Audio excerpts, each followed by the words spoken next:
ಎಲ್ಲರಿಗೂ ನಮಸ್ಕಾರ. ಮೊದಲನೆಯದಾಗಿ ಬ್ರಹ್ಮಶ್ರೀ ಪಿತಾಮಹ ಸುಭಾಷ್ ಪತ್ರಿಜಿಯವರಿಗೂ, ಮಹಾವತಾರ್ ಬಾಬಾಜಿಯವರಿಗೂ, ನಮ್ಮ ಪ್ರೀತಿಯ ತಂದೆ ತಾಯಿಗೂ, ನನ್ನೆಲ್ಲ ಆತ್ಮಬಂಧುಗಳಿಗೂ, ಮುಖ್ಯವಾಗಿ ಈ ಕಾರ್ಯಕ್ರಮದಲ್ಲಿ ನಾವೆಲ್ಲರೂ ಮುಖಾಮುಖಿಯಾಗಿ ಸಂಧಿಸಕ್ಕೆ ಅವಕಾಶ ಮಾಡಿಕೊಟ್ಟಿರತಕ್ಕಂಥ ನಮ್ಮ ರಂಗನಾಥ್ ಸರ್ ಅವ್ರಿಗೂ ನಮಸ್ಕಾರಗಳನ್ನ ತಿಳಿಸ್ತಾ, ಈ ದಿನದ ಕಾರ್ಯಕ್ರಮಕ್ಕೆ ನಿಮ್ಮೆಲ್ಲರಿಗೂ ಪ್ರೀತಿಯ ಸ್ವಾಗತ, ಸುಸ್ವಾಗತ. ಆತ್ಮೀಯರೇ, ಇವತ್ತಿನ ದಿನ ಏನೇನಿರುತ್ತೆ ಅಂದ್ರೆ, ಈಗ ನೀವು ಈಗಾಗ್ಲೇ ನಮ್ಮ ಶೇಖರಯ್ಯ ಮಾಸ್ಟರ್ ಬಂದಿದ್ದಾರೆ. ಅದ್ಭುತವಾದ ಮಾತುಗಾರರು. ಮೌಲ್ಯಯುತವಾದ ಮಾತುಗಳನ್ನ ನಮಗೆ ತಿಳಿಸೋದ್ರ ಮೂಲಕ ಅವರು ಅದ್ಭುತವಾದ ಒಂದು ಭಾಷಣ ಅಂತ ಹೇಳ್ಬೋದು, ಅಥವಾ ಉಪನ್ಯಾಸ ಅಂತ ಹೇಳ್ಬೋದು, ಕೊಡ್ತಾರೆ. ಅವತ್ತಿಂದನೂ ಬರ್ತಾ ಇದ್ದಾರೆ. ಅದ್ಭುತವಾದ ಒಬ್ಬ ಪ್ರೊಫೆಸರ್ ಅಂತ ಹೇಳ್ಬೋದು. ಅವರ ಮಾತುಗಳನ್ನ ನಾವು ಕೇಳೋಣ. ಅದಕ್ಕೆ ಮುಂಚೆ ನಾವೆಲ್ಲರೂ ಧ್ಯಾನ ಮಾಡ್ಬಿಡೋಣ ಅಂತ ಹೇಳ್ತಾ, ನಿಮ್ಮೆಲ್ಲರಿಗೂ ನಮ್ಮ ಧ್ಯಾನ ಕಾರ್ಯಕ್ರಮಕ್ಕೆ ಮತ್ತೊಮ್ಮೆ ಪ್ರೀತಿಯ ಸ್ವಾಗತವನ್ನ ಕೋರ್ತಾ, ಎಲ್ಲರೂ ನೇರವಾಗಿ ಕೂತ್ಕೊಂಡ್ಬಿಡೋಣ. ನಿಮ್ಮ ಕನ್ನಡಕಗಳನ್ನ ಹಾಕೊಂಡಿದ್ರೆ ಕನ್ನಡಕಗಳನ್ನ ತೆಗೆದು ಪಕ್ಕಕ್ಕಿಡಿ. ಒಂದು ಲೋಟ ನೀರನ್ನ ಸೇವಿಸಬಹುದು. ಹಾಗೆ ನಿಧಾನವಾಗಿ ಕಣ್ಣು ಮುಚ್ಚಿ, ನಮ್ಮ ಡಾಕ್ಟರ್ ಯಶೋಧ ಅವ್ರು ಬಂದಿದ್ದಾರೆ. ನಮಸ್ಕಾರ ಯಶೋಧ ಅವರೇ. ಧ್ಯಾನ ನೀವೇ ಮಾಡಿಸಿ ಕೇಳ್ಕೊತೀನಿ. ನಾನು ಕೂಡ ಧ್ಯಾನ ಮಾಡ್ತೀನಿ. Okay ma'am. ಓಕೆ. ಕಣ್ಗಳನ್ನು ಮೃದುವಾಗಿ ಮುಚ್ಚಿ, ಬೆನ್ನು ನೇರವಾಗಿರಲಿ. ಕನ್ನಡಕಗಳೆಲ್ಲ ತೆಗ್ದಿಟ್ಬಿಡಿ.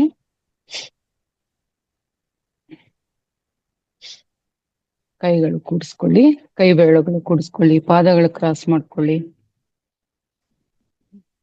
ಮುಖದಲ್ಲಿ ಒಂದು ತುಸು ಮಂದಹಾಸವಿರಲಿ. ಬೆನ್ನು ನೇರವಾಗಿದ್ದರೆ ಮೂಲಾಧಾರದಿಂದ ಸಹಸ್ರಾರದವರೆಗೆ ನಡೆಯುವ ಚೈತನ್ಯ ಶಕ್ತಿ ನಮಗೆ ಅರಿವಿಗೂ ಬರುತ್ತೆ. ಆದಷ್ಟು ನೇರವಾಗಿ ಕೂರಲು ಪ್ರಯತ್ನ ಮಾಡಿ. ದೇಹದಲ್ಲಿ ನಮಗೆ ಪ್ರಾಣಶಕ್ತಿ ಹರಿಯುವಿಕೆಯನ್ನು ಗಮನಿಸುತ್ತಾ, ನೆತ್ತಿಯ ಮೂಲಕ ಬ್ರಹ್ಮರಂಧ್ರದ ಮೂಲಕ ಬ್ರಹ್ಮಾಂಡ ಪ್ರಾಣಶಕ್ತಿಯು ಹರಿಯುವುದನ್ನು ಗಮನಿಸುತ್ತಾ, ನೆತ್ತಿಯಿಂದ ಕಾಲು ಬೆರಳಿನವರೆಗೆ ನಮ್ಮ ದೇಹದಲ್ಲಿ ಅಂಗಾಂಗಗಳು ಏನಿದೆ ಎಲ್ಲದಕ್ಕೂ ಧನ್ಯತಾಭಾವವನ್ನು ಅರ್ಪಿಸುತ್ತಾ, ಧನ್ಯವಾದವನ್ನು ಹೇಳುತ್ತಾ, ಪ್ರತಿ ಅಂಗಾಂಗಗಳನ್ನು ಗಮನಿಸುತ್ತಾ, ಹಣೆಯಾಗಿರಲಿ, ಭುಜಗಳು, ಕತ್ತಿನ ಭಾಗ, ತಲೆಯ ಭಾಗದಲ್ಲಿರುವ ಕಣ್ಣುಗಳು, ಕಿವಿಗಳು, ಎಲ್ಲಾ ಭಾಗವಲ್ಲೂ ರಿಲ್ಯಾಕ್ಸೇಷನ್ ಇರಲಿ. ಯಾವುದೇ ಬಿಗಿತ ಬೇಡ. ಭುಜಗಳಲ್ಲಿ, ಎದೆಯ ಭಾಗದಲ್ಲಿ, ಉದರ ಭಾಗದಲ್ಲಿ ಇರುವ ಅಂಗಾಂಗಗಳು ಏನು ಕ್ರಿಯಾಶೀಲತೆಯಿಂದ ನಡೆಯುತ್ತಿವೆ, ಆ ಅಂಗಾಂಗಗಳಿಗೆ ಒಂದು ಕೃತಜ್ಞತಾ ಭಾವನೆಯನ್ನು ಹೊಂದೋಣ. ಧನ್ಯವಾದವನ್ನ ತಿಳಿಸೋಣ. ಎರಡು ಕಾಲ್ಗಳು, ಪಾದಗಳು, ಮೀನಖಂಡಗಳು ಎಲ್ಲದಕ್ಕೂ ಒಂದು ಧನ್ಯತಾ ಭಾವವನ್ನು ನೀಡೋಣ. ಹಾಗೆಯೇ 3 ಬಾರಿ ದೀರ್ಘ ಉಸಿರಾಟವನ್ನು ಮಾಡಿ.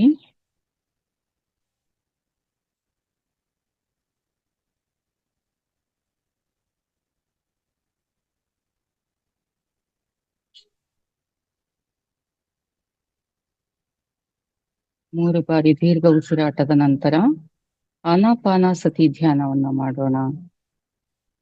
ಆನ ಎಂದರೆ ಉಚ್ಛ್ವಾಸ, ಅಪಾನ ಎಂದರೆ ನಿಶ್ವಾಸ. ಎರಡೂ ಕೂಡುವಿಕೆ ಸತಿ ಎಂಬ ಪದದ ಅರ್ಥ. ಈ ಧ್ಯಾನವನ್ನ ಮಾಡುತ್ತಾ 3 ಬಾರಿ ಹಾಗೆಯೇ ನೀವಿರುವ ಕಡೆಗೆ ಓಂಕಾರವನ್ನು ಹೇಳಿ.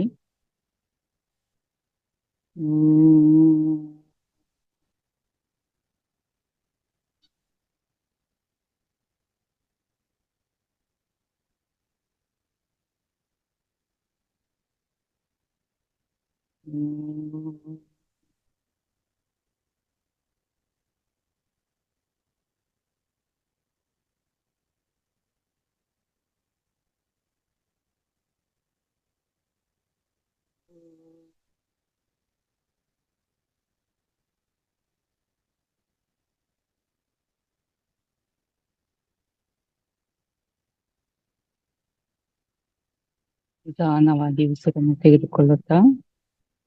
ತೆಗೆದುಕೊಳ್ಳುವ ಪ್ರತಿ ಉಸಿರು ಚೈತನ್ಯವನ್ನು ನೀಡುತ್ತಿರಲಿ ನಮ್ಮ ದೇಹಕ್ಕೆ. ಪ್ರತಿ ಬಿಡುವ ಉಸಿರಲ್ಲೂ ನಮಗೆ ಬಾಡಿಯಲ್ಲಿ, ದೇಹದಲ್ಲಿ, ಶರೀರದಲ್ಲಿ ರಿಲ್ಯಾಕ್ಸೇಷನ್ ಸಿಗ್ತಾ ಹೋಗುತ್ತೆ. ಈಗ ಹಾಗೆಯೇ ಮನಸ್ಸಿನಲ್ಲಿ 3 ಬಾರಿ ಓಂಕಾರವನ್ನು ಹೇಳಿಕೊಳ್ಳಿ. ಬಾಯಿಯಿಂದ ಉಚ್ಚಾರಣೆ ಮಾಡುವುದು ಬೇಡ.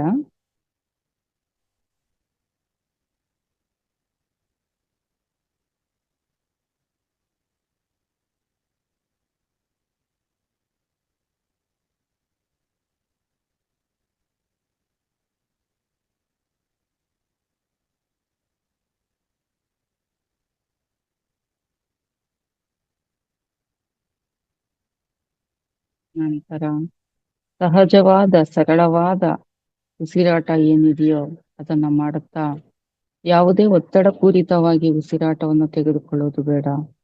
ಒತ್ತಡ ಪೂರಿತವಾಗಿ ಉಸಿರನ್ನು ಬಿಡುವುದು ಬೇಡ. ಹಾಗೆಯೇ ಮನಸ್ಸಿನಲ್ಲಿ, ಕಿವಿಗಳಲ್ಲಿ ಓಂಕಾರ ನಾದವನ್ನು ಆಲಿಸುವಂತೆ ಗಮನವಹಿಸುತ್ತಾ ಉಸಿರಾಟವನ್ನು ಮುಂದುವರಿಸಿ.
ಕೇವಲ 3 ನಿಮಿಷಗಳ ಧ್ಯಾನ.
ಕೊನೆಯ 1 ನಿಮಿಷದ ಧ್ಯಾನ.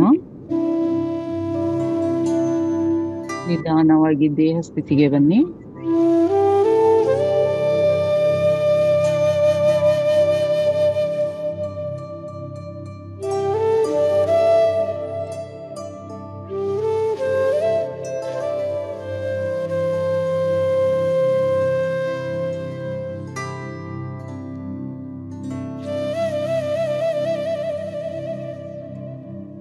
ಮೂವತ್ತು ಸೆಕೆಂಡುಗಳು.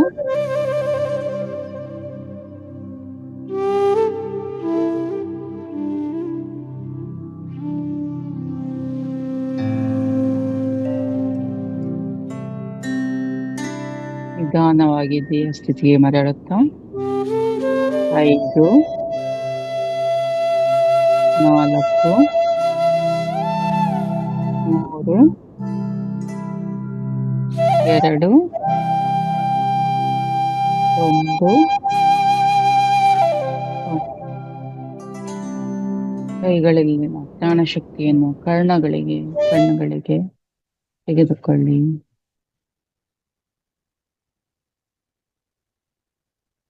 ನಿಧಾನವಾಗಿ ಕೈಗಳನ್ನು ನೋಡುತ್ತಾ ಕಣ್ಣುಗಳನ್ನು ತೆರೆಯಿರಿ. ಪ್ರಕೃತಿ ಮಾತೆಗೆ, ಭಾರತ ಮಾತೆಗೆ, ನಮಗೆ ಜನ್ಮ ನೀಡಿದ ಮಹಾತಾಯಿಗೆ ವಂದಿಸುತ್ತಾ ಮುಂದಿನ ಕಾರ್ಯಕ್ರಮದಲ್ಲಿ ಪಾಲ್ಗೊಳ್ಳೋಣ. ಎಲ್ಲರಿಗೂ ಧನ್ಯವಾದಗಳು. Thank you. ಎಲ್ಲ ಆತ್ಮ ಬಂಧುಗಳಿಗೂ ಪ್ರೀತಿಯ ಚಪ್ಪಾಳೆ. ತುಂಬಾ ಮನಸ್ಸಿನಿಂದ ಧ್ಯಾನವನ್ನ ಮಾಡಿದಿರಿ. ಆ ಯೂನಿವರ್ಸ್ ನಿಮ್ಮೆಲ್ರಿಗೂ ಆರೋಗ್ಯ, ಭಾಗ್ಯ ಎಲ್ಲವನ್ನು ಕೊಡ್ಲಿ ಅಂತ ಹೇಳ್ತಾ, ಇವತ್ತು ನಮಗೆ ಒಂದಷ್ಟು ಜ್ಞಾನವನ್ನ ಹಂಚೋದಕ್ಕೆ ನಮ್ಮ ಶೇಖರಯ್ಯ ಮಾಸ್ಟರ್ ಅವರು ಬಂದಿದ್ದಾರೆ. ಸರ್, ನಮ್ಮ ಕಾರ್ಯಕ್ರಮಕ್ಕೆ ಮತ್ತೊಮ್ಮೆ ನಿಮಗೆ ಸ್ವಾಗತ. Thank you madam. ಧನ್ಯವಾದಗಳು. ಧನ್ಯವಾದ ಸರ್ ನಿಮ್ಗೆ. Over to you sir.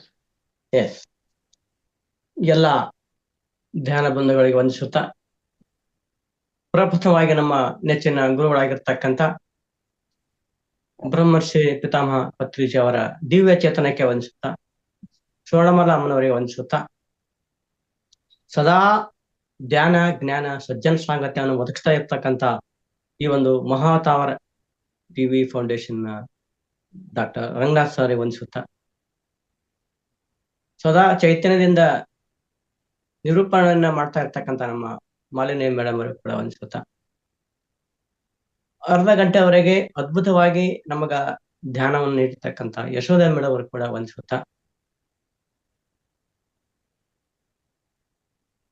Zoom ಹಾಗೂ ಯೂಟ್ಯೂಬ್ಗಳಲ್ಲಿ ವೀಕ್ಷಿಸ್ತಾ ಇರ್ತಂಗೆ ಎಲ್ಲ ನನ್ನ ಧ್ಯಾನ ಬಂಧುಗಳಿಗೆ ಅನಂತ ವಂದನೆಗಳು. ಆತ್ಮೀಯ ಗ್ರೇಟ್ ಮಾಸ್ಟರ್ಸ್, ದಿನಾಲು ತಾವು ಒಂದೊಂದು ವಿಷಯವನ್ನ ತಿಳ್ಕೊತಾ ಬಂದಿದ್ದೀವಿ. ಜ್ಞಾನ ಸಾಗರ ಇದ್ದ ಹಾಗೆ ನಾವು ಕಲ್ತದ್ದು ಆ ಉಸುಕಿನ ಒಂದು ಮರಳಿನ ಕಣದ ಹಾಗೆ ಅಂತ ಪತ್ರಿಕೆ ಹೇಳ್ತಾರೆ. ನಮ್ಮ ಜ್ಞಾನ ನಾವು ಕಲ್ತಿರ್ತಕ್ಕಂಥದ್ದು ಆ ಉಸುಕಿನ ಒಂದು ಕಣ ಅಂತ ಹೇಳ್ತಾರ. ಹಾಗೆ ಜ್ಞಾನ ಅದಕ್ಕೆ ಅಂತೆ ಅಂತಕ್ಕಂತಿಲ್ಲ. ಹಾಗೇ ನಾವು ಬೇರೆ ವಿಷಯಗಳನ್ನ ನಾವು ಕಲಿತಾ ಹೋಗ್ತಾ ಇದ್ವಿ. ಇವತ್ತು ಕೂಡ ವಿಶೇಷವಾಗಿರ್ತಕ್ಕಂಥ ಒಂದು ಅತಿ ಅದ್ಭುತವಾಗಿರ್ತಕ್ಕಂಥ ಒಂದು ವಿಷಯ ಸತ್ಸಂಗತ್ವೇ ನಿಸ್ಸಂಗತ್ವಂ ಅಂತ ಪತ್ರಿಕೆಯವ್ರು ಹೇಳ್ತಿರ್ತಾರ. ಅಲ್ಲಿ 3 ಜ್ಞಾನ ರತ್ನಗಳಲ್ಲಿ ಧ್ಯಾನ, ಶೋಧ್ಯಾಯ, ಸಜ್ಜನ ಸಾಂಗತ್ಯ, ಇವು 3 ಪಾಯಿಂಟ್ ಹೇಳ್ತಾರ. ಸ್ವಾಧ್ಯಾಯ ಮಾಡೋದಿಲ್ಲ, ಸ್ವಾಧ್ಯಾಯ ಮಾಡ್ತೀನಿ, ಸಜ್ಜನ ಸಾಂಗತ್ಯ ಮಾಡೋದಿಲ್ಲ. ಇಲ್ಲ, ಸಜ್ಜನ ಸಾಂಗತ್ಯ ಕೂಡ ಧ್ಯಾನ ಎಲ್ಲ ರೀತಿಯಲ್ಲಿ ಕೂಡ ಅತಿ ಮಹತ್ವದ್ದು ಅಂತ ಹೇಳ್ತಕ್ಕಂಥದ್ದು ಅದು ಸಜ್ಜನ ಸಾಂಗತ್ಯ. ಆ ಸಜ್ಜನ ಸಾಂಗತ್ಯವೇ ಸತ್ಸಂಗತ್ವೇ ನಿಸ್ಸಂಗತ್ವಂ. ಇಲ್ಲಿ ಸತ್ಸಂಗತ್ವದಿಂದ ನಿಸ್ಸಂಗತ್ವ ಬರುತ್ತದೆ ಅಂತ ಅಂದ್ರೆ, ಸತ್ಸಂಗದಿಂದ ಜೀವನ್ ಮುಕ್ತಿ, ನಾವು ಜೀವನ್ ಮುಕ್ತಿ ಹೊಂದಲು ಆ ಸತ್ಸಂಗವೇ ನಮಗ ಮೂಲ ಅಂತ ಹೇಳ. ಯಾಕಂದ್ರೆ ಆ ಸತ್ಸಂಗದಿಂದ, ಸತ್ಯವಂತರ ಸಂಘದಿಂದ, ಸಜ್ಜನ ಸಾಂಗತ್ಯದಿಂದ ಸಾಕಷ್ಟು ಜ್ಞಾನವನ್ನು ನಾವು ಪಡ್ಕೋತೀವಿ ಅಂತ ಅರ್ಥ. ಈ ಯಾವುದೇ ವ್ಯಕ್ತಿಯ ಗುಣವನ್ನ, ವ್ಯಕ್ತಿಯ ಬಗ್ಗೆ ತಿಳ್ಕೊಳ್ಬೇಕಾದ್ರೆ ಹೇಳ್ತಾರ, ಆ ವ್ಯಕ್ತಿಯ ಜೊತೆಯಲ್ಲಿ ಯಾರ್ಯಾರ ಆತ ಯಾರ ಸಂಘವನ್ನು ಮಾಡಿದ್ದಾನ ಅದ್ರ ಮೇಲೆ ನಾವು ಆತನ ಅಳತೆ ಮಾಡ್ತೀವಿ. ಈತ ಗುಣವನ್ನು ಹೊಂದಿದ್ದಾನಂತೆ. ಆ ರೀತಿಯಾಗಿ ನಾವು ಯಾರ ಸಂಘವನ್ನ ಮಾಡ್ತೀವೋ ಅಂತ ಗುಣಗಳನ್ನ ನಾವು ಪಡ್ಕೋತೀವಿ.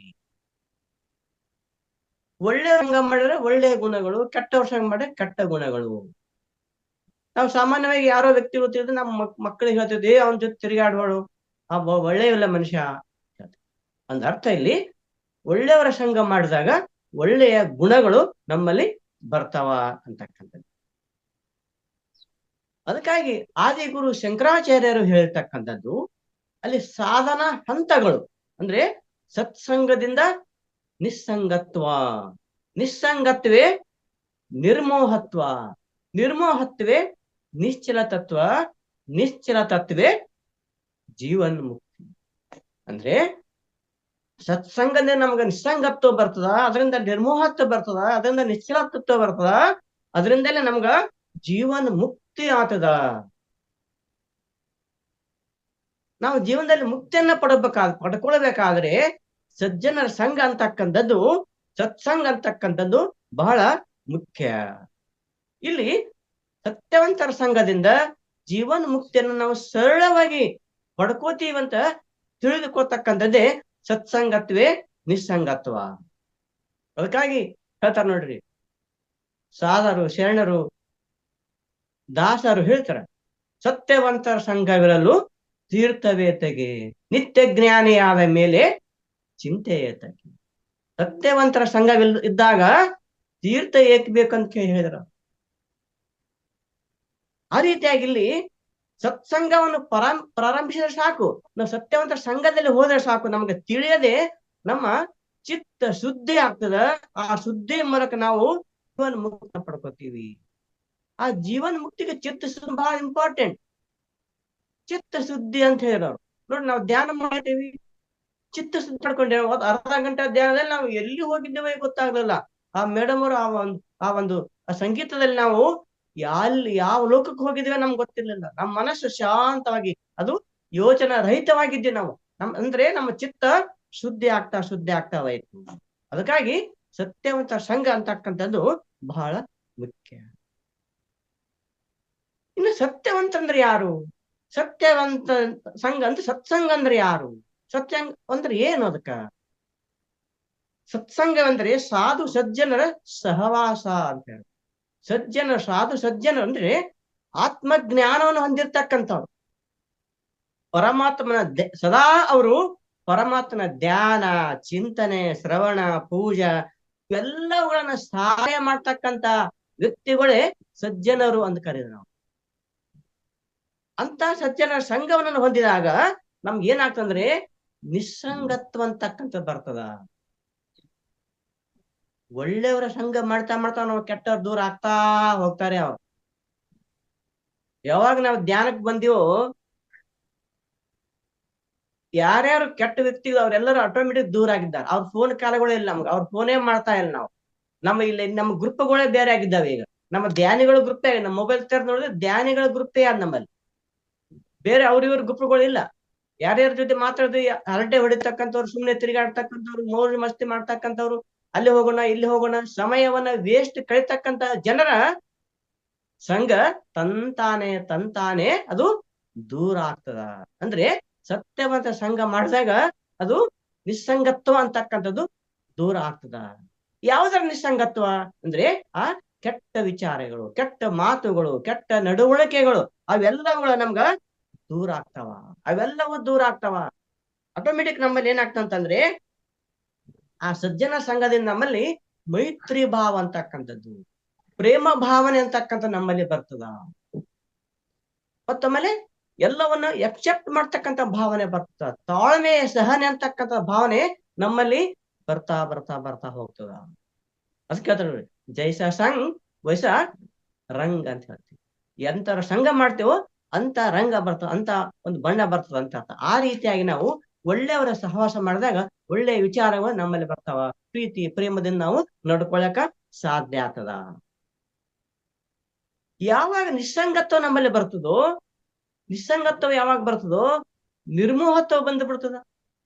ನಿರ್ಮೋಹತೆ ಮೋಹವನ್ನ ನಾವು ದೂರ ಮಾಡ್ತೀವಿ. ಮೋಹ ಅಂತಕ್ಕಂಥ ನಮ್ದು ದೂರ ಆಗ್ತದ.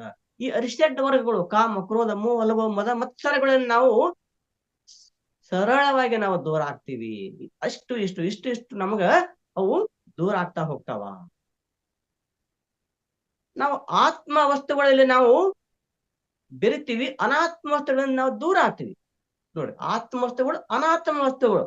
ಅನಾತ್ಮ ವಸ್ತುಗಳಲ್ಲಿ ನಮ್ಮ ಮೋಹ ಅಂತಕ್ಕಂಥದ್ದು ದೂರವಾಗಿ, ಅನುರಾಗ ಅಂತಕ್ಕಂಥ ದೂರ ಆಗಿ ನಮ್ಮ ಮನಸ್ಸು ಆತ್ಮಕ್ಕೆ ಅಂಟಿಕೊಳ್ಳುತ್ತದೆ. ನೋಡಿ, ನಾವು ಧ್ಯಾನ ಮಾಡುವಾಗ ಆತ್ಮ ಜೊತೆಲೆ ನಾವಿದ್ದೀವಿ, ಆತ್ಮದ ಜೊತೆಲೆ ನಾವಿ ಅಂದ್ರೆ ಆತ್ಮದ ಸಂಘವನ್ನ ಮಾಡ್ತಿರ್ತಾವ. ಅದು ಸತ್ಯ. ಸತ್ಯವಂತರ ಸಂಘ ಅಂದ್ರೆ, ಸತ್ಯ ಅಂದ್ರೆ ಆತ್ಮ, ಆತ್ಮದ ಸಂಘವೇ ಸತ್ಸಂಗ ಅಂತ ಅರ್ಥ. ಆತ್ಮದ ಸಂಘವನ್ನ ನಾವು ಮಾಡ್ತೀವಿ. ಅನಾತ್ಮ ಭೋಗಗಳಾಗಿರ್ತಕ್ಕ ಮನಸ್ಸುಗಳನ್ನ, ಆ ಮನಸ್ಸನ್ನ ನಾವು ಬಿಡ್ತಾ ಬಿಡ್ತಾ ಬಿಡ್ತಾ ಹೋಗ್ತೀವಿ. ಇಲ್ಲಿಂದ ಅದು ನಿರ್ಮೋಹತ್ವ ಆಗ್ತದ. ಮೋಹ ಅಂತಕ್ಕಂಥ ದೂರ ಆಗ್ತದ. ಯಾವಾಗ ಮೋಹ ದೂರ ಆಗ್ತದೋ ಅಂದ್ರೆ ನಿಸ್ಸಂಗತ್ವದಿಂದ ನಿರ್ಮೋಹತ್ವ ಯಾವಾಗ ಆಗ್ತದೋ, ಆ ನಿರ್ಮೋಹತ್ವದಿಂದ ಏನಾಗ್ತದ, ನಿಶ್ಚಲ ತತ್ವ ಬರ್ತದೆ ನಮ್ಮಲ್ಲಿ. ಸ್ಥಿರತೆ, ನಿಶ್ಚಲತೆ ಅಂದ್ರೆ ಸ್ಥಿರತೆ, ನಮ್ಮ ಮನಸ್ಸಿನ ಸ್ಥಿರತೆ ಬಂದು ಬಿಡ್ತದ. ನೋಡಿ, ಇಷ್ಟು ನಾವು ಈ ಧ್ಯಾನಕ್ಕೆ ಬರ್ಕೊಂಡ್ರೆ ನಮ್ಮಲ್ಲಿ ಎಷ್ಟೊಂದು ಚಂಚಲ ಸ್ವಭಾವ ಇತ್ತು ನಮ್ಮಲ್ಲಿ. ಅದ್ ಮಾಡ್ಬೇಕು, ಇದು ಮಾಡ್ಬೇಕು, ಹಾಂಗ್ ಮಾಡ್ಬೇಕು, ಅಲ್ಲಿ ಸುಖ ಇದೆ, ಅಲ್ಲಿ ಸುಖ ಇದೆ, ಅಲ್ಲಿ ಹೋಗ್ಬೇಕು, ಇಲ್ಲಿ ಹೋಗ್ಬೇಕು, ಅದು ಗಳಿಸ್ಬೇಕು, ಇದು ಗಳಿಸ್ಬೇಕು. ನಮ್ಮ ಮನಸ್ಸು ಚಂಚಲದಿಂದ ಕೂಡಿತಿತ್ತು. ಯಾವಾಗ ನಮ್ಮಲ್ಲಿ ನಿರ್ಮೋಹತ್ವ ಬರ್ತದೋ ಅವಾಗ ನಮ್ಮಲ್ಲಿ ನಮ್ಮ ಮನಸ್ಸು ಚಂಚಲದಿಂದ ದೂರ ಆಗ್ತದೆ. ಸ್ಥಿರತೆ ನಮ್ಮಲ್ಲಿ ಬರ್ತದ. ಯಾವಾಗ ಸ್ಥಿರತೆ ನಮ್ಮಲ್ಲಿ ಬರ್ತದೋ ಆ ಸ್ಥಿರತೆಯಿಂದಲೇ ನಮ್ಮಲ್ಲಿ ಸಾಕಷ್ಟು ಮನಸ್ಸು ಏಕಾಗ್ರತೆ ಆಗ್ತದ. ಈ ಚಂಚಲವಾದ ಮನಸ್ಸಿನಲ್ಲಿ ಆತ್ಮಜ್ಞಾನ ಬರೋದಿಲ್ಲ. ಈಗ ನೋಡಿ, ಒಂದು ನೀರು, ಬಾವಿಯಲ್ಲಿ ನೀರಿತ್ತಂದ್ರೆ ಒಂದು ಕಲ್ಲು ಒಗೆದ್ರೆ ಅದು ಅಲೆಗಳಿದ್ದಾಗ ಅಲ್ಲಿ ಕೆಳಗಿನ ಯಾವ ವಸ್ತುನು ಕಾಣೋದಿಲ್ಲ.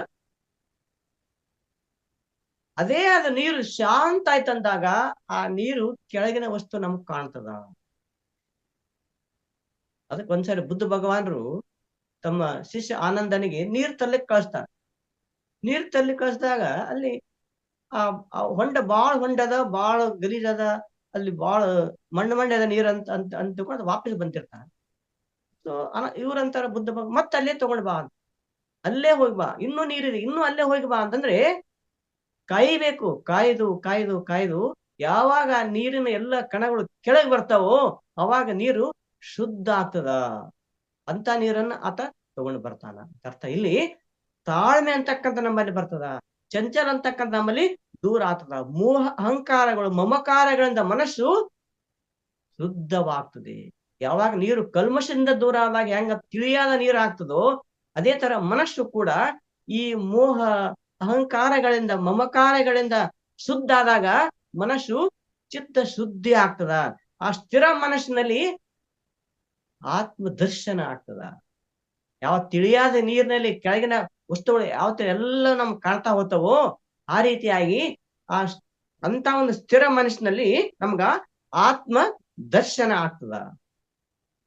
ನಮ್ಮ ಮನಸ್ಸು ಶೂನ್ಯ ಆಗ್ತದ, ವಿಚಾರಗಳೆಲ್ಲವೂ ಶೂನ್ಯ ಆಗ್ತಾವ ಅಂತಕ್ಕಂಥದ್ದು. ಆ ಒಂದು ನಿಶ್ಚಲ ತತ್ವ ಆದಾಗ, ಆ ನಿಶ್ಚಲ ತತ್ವದಿಂದ ಮನಸ್ಸು ಶುದ್ಧವಾದಾಗ ಏನಾಗ್ತದ, ಏಕಾಗ್ರತೆ ಆಗ್ತದ. ನಿಶ್ಚಲ ತತ್ವ ಆದಾಗ ನಮ್ಮಲ್ಲಿ ಏಕಾಗ್ರತೆ ಅಂತಕ್ಕಂಥದ್ದು ಬರ್ತದ.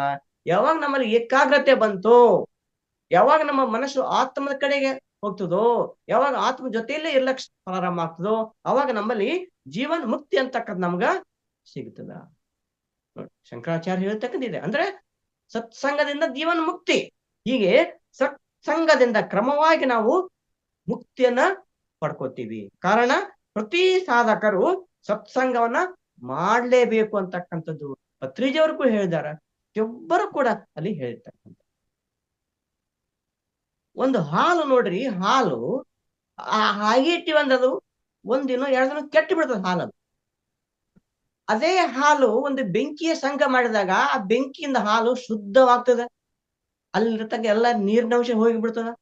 ಆ ಹಾಲು ಶುದ್ಧವಾಗಿರ್ತಕ್ಕ ಹಾಲಿಗೆ ಹೆಪ್ಪ ಹಾಕಿದಾಗ, ಆ ಹಾಲು ಹೆಪ್ಪಿನ ಸಂಘವನ್ನ ಮಾಡಿದಾಗ ಅದು ಮೊಸರಾಗುತ್ತದ. ಅಂತ ಮೊಸರು ಅದನ್ನ ಕಡೆದಾಗ ಬೆಣ್ಣೆ ಬರ್ತದ. ಆ ಬೆಣ್ಣೆನ ಮತ್ತೆ ಕಾಸಿದಾಗ ತುಪ್ಪ ಆಗ್ತದ. ಆ ತುಪ್ಪ ನಾವು ಎಷ್ಟು ದಿವಸ ಬೇಕಾದ್ರೂ ಕೂಡ ಇಡಬಹುದು. ನಾನು ಯಾರ ಸಂಘನೆ ಮಾಡೋದಿಲ್ಲ ಅಂತ ಹಾಲು ಹಂಗೆ ಕೂತಿತ್ತಪ್ಪ ಅಂದ್ರೆ ಅದು ಕೆಟ್ಟು ಹೋಗಿ ಬಿಡ್ತದ. ನೋಡಿ, ಅದು ಏನೋ ಒಳ್ಳೆಯವರ ಸಂಘವನ್ನು ಮಾಡಿದಾಗ ಅದು ಪರಿಶುದ್ಧವಾಗಿರ್ತಕ್ಕಂಥ ಹಾಲಾಗಿ ಪರಿವರ್ತನೆಗೊಂಡಿತದ. ಅಂದ್ರೆ ತುಪ್ಪವಾಗಿ ಪರಿವರ್ತನೆಗೊಂಡಿತು. ಹಾಲಿದ್ದದ್ದು ತುಪ್ಪವಾಯ್ತು. ಅದು ಸಂಸ್ಕಾರದಿಂದ.